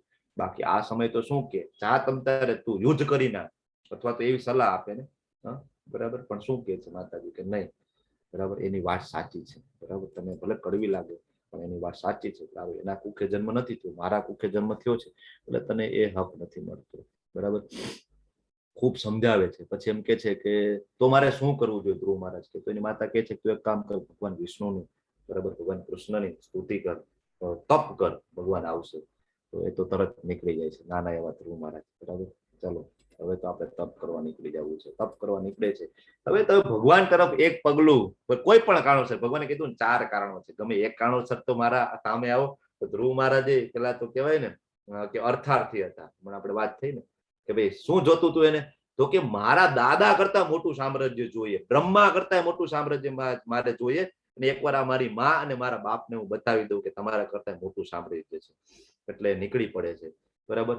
પણ ભગવાન છે એ આપણે એક ડગલું ચાલીએ 10 ડગલા ચાલે, તરત નારદજીને મોકલે છે, તમે જાઓ નારદજી. નારદજી જાય છે અને ધ્રુવ મહારાજને મળે છે અને ધ્રુવ મહારાજને કહે છે, નાના એવા ધ્રુવ મહારાજ સમજાવે છે કે ભાઈ ત્યાં જંગલમાં રહેવું, ટાઢ, તડકો, હિંસક પશુઓ, કઈ, બરાબર, ખૂબ અઘરી લાઈફ છે, બરાબર. અને તમારે તો કહેવાય કે અપમાન કરતા સહન કરવું જોઈએ. આપણે આ ભક્તોના ગુણ છે કે અપમાન આપણી સહન, આપણે સ્ટેબલ રહેવું જોઈએ, બરાબર. આવું બધું આપણે ખોટું ના લગાડવું જોઈએ, એ જ આપણા સારા ગુણો છે. બધું સમજાવે છે. ધ્રુવ મહારાજ કે તમારી બધી વાત સાચી, તમારું જે કઈ જ્ઞાન છે શબ્દ સાચું છે, બરાબર ઋષિ મુનિ, પણ અત્યારે એ જ્ઞાન લેવા માટે કહેવાય મારી બુદ્ધિ કામ નથી કરતી, બરાબર. મારે તો ક્ષત્રિયનું લોહી છે અને મારું લોહી છે બદલો માંગે છે, મારે તો બદલો લેવો છે, બરાબર. ખૂબ સમજાવે છે પણ સમજતા નથી. પછી નારદજી કહે છે કે ઓકે, તું મધુવનમાં જા, વૃંદાવનના કિનારે, ત્યાં બરાબર, વૃંદાવનના કિનારે, વ્રજના કિનારે, ત્યાં ભગવાનની નિત્ય લીલાઓ ચાલુ હોય છે, બરાબર. તું ત્યાં છે. ત્યાં જાય છે, બરાબર. અને જે નારદજી છે એમને મંત્ર આપે છે, ઓમ નમો ભાગવતે વાસુદેવાય, અને ત્યાં ખૂબ તપ કરે છે. 6 મહિના સુધી તપ, ફળ, પાંદડા આવું બધું ખાઈને રહે છે, બરાબર. તો ઘણા બધા લોકોને એમ થાય કે આપણે આવું તપ કરીએ તો નહીં, શાસ્ત્રમાં ઘણું બધું લખેલું છે પણ એ પ્રેક્ટિકલી એપ્લાય કરી શકાય નહીં. આપણા માટે ઈઝી રસ્તો છે જોબ કરવું, એનાથી પણ થઈ શકે. આ તો એ સમયની ઘટના છે, સતયુગની ઘટના છે કે ત્યારે આ બધું થઈ શકે, બરાબર. તો 6 મહિના તપ કરે છે. તો 1લો મહિનો ખાલી ફળ, 2જો મહિનો ખાલી પાંદડા, 3જો મહિનો ખાલી પાણી, 4થો મહિનો ખાલી વાયુ, 5મો મહિનો વાયુ એ બંધ, બરાબર. આવું ઘોર તપ કરે છે, એક પગ ઉપર ઘોર તપ. અને તમને ખબર જ છે જબરજસ્ત તપ થાય એટલે સૌથી પહેલા કોને બીક લાગવા માંડે? ઇન્દ્રજી. ઇન્દ્રનું આસન કહેવાય, અલગ ડોલક થવા માંડે છે, બધા દેવો ગભરાવા માંડે છે કે એક્ઝેક્ટલી થાય છે શું. તો બધા જાય છે બ્રહ્માજી પાસે. બ્રહ્માજી જોવો ને શું આ એક્ઝેક્ટલી થાય છે શું. બ્રહ્માજી તરત ભગવાન પાસે જાય છે અને કહે છે કે હમણાં હું જાઉં છું ત્યાં, બધું શાંત થઈ જશે. પછી ભગવાન છે એ જાય છે, જો, બરાબર.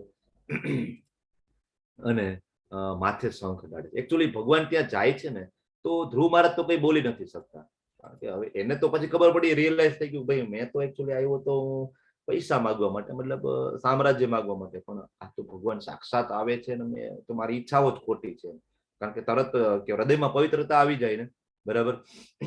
અને શરૂઆતમાં તો કઈ બોલી જ નથી શકતા.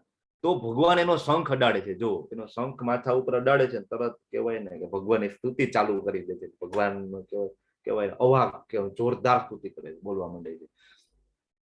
પછી એ કહે છે કે એકચ્યુઅલી મારે તો મારા દાદા બ્રહ્માજી કરતા મોટું સામ્રાજ્ય આ બધું જોઈતું હતું ભગવાન, પણ હવે તો તમે મને મળી ગયા તો મારે કઈ નથી જોતું. ભગવાન છે સ્માઇલ કરે છે, સ્મિત કરે છે કે નહીં હવે તે ઈચ્છા કરેલી હતી તો મારે તો પૂરી કરવી જ પડે ને ઈચ્છા, કઈ વાંધો નહીં, તારી ઈચ્છા પેલા પૂરી કરી લે. તો ભગવાન એને 36,000 વર્ષ સુધી કે તું 36,000 વર્ષ સુધી આ પૃથ્વી ઉપર બરાબર સમ્રાટ બનીને રહીશ, તારું સામ્રાજ્ય રહેશે અને તારી બધી ઇન્દ્રિયો સક્ષમ રહેશે. એવું નહીં કે 36,000 વર્ષ થશે એટલે છેલ્લે તું ઘરડો થઈ જશે ને માન મન હાલી શકીશ ને માન મન જોઈ શકીશ, તો એ સામ્રાજ્ય શું કામ? ભગવાન કે તારી બધી ઇન્દ્રિયો 100% સક્ષમ રહેશે અને સાથે તું 36,000 વર્ષનું આયુષ્ય ભોગવી શકીશ. અને પછી હું તારા માટે ધ્રુવલોકનું નિર્માણ કરું છું. ધ્રુવલોક અત્યારે પણ આપણે ધ્રુવનો તારો કહીએ ને, ધ્રુવલોકનું નિર્માણ કરું છું. આપણે ગોલોક ચાર્ટમાં પણ જોયું હતું, એમાં પણ હતું ધ્રુવલોક સાઈડમાં, જેમાં હું તારી સાથે રહીશ. ભગવાન કે શાશ્વત. બરાબર. એટલે કહેવાનો મતલબ એ છે કે આવી રીતના દુઃખી થાય અને જો ભગવાનના શરણે જવાનો વિચાર આવે ને તો ભગવાન કે કઈ વાંધો નહીં, એટલીસ્ટ તો તમને મને એમ થયું કે મારી પાસે આવવું જોઈએ. આ સાથે આ ચેપ્ટર અહીં પૂર્ણ થાય છે. હરે કૃષ્ણ કૃષ્ણ કૃષ્ણ હરે હરે, હરે રામ રામ રામ હરે હરે. હરે કૃષ્ણ એવરીવન. હરે કૃષ્ણ પ્રભુજી. હરે કૃષ્ણ પ્રભુજી. Thank you so much. તમારો મેં 26-24 મિનિટનો સમય વધારે લીધો છે. હું ક્ષમા પ્રાર્થી છું, મને માફ કરજો કારણ કે ચેપ્ટરનું શ્લોક ઓછા હતા પણ ડેપ્થ બહુ છે. હરે કૃષ્ણ પ્રભુજી. સમજવું પડે. હરે કૃષ્ણ. હરે કૃષ્ણ. પેલા માળા લઈ લેવી છે.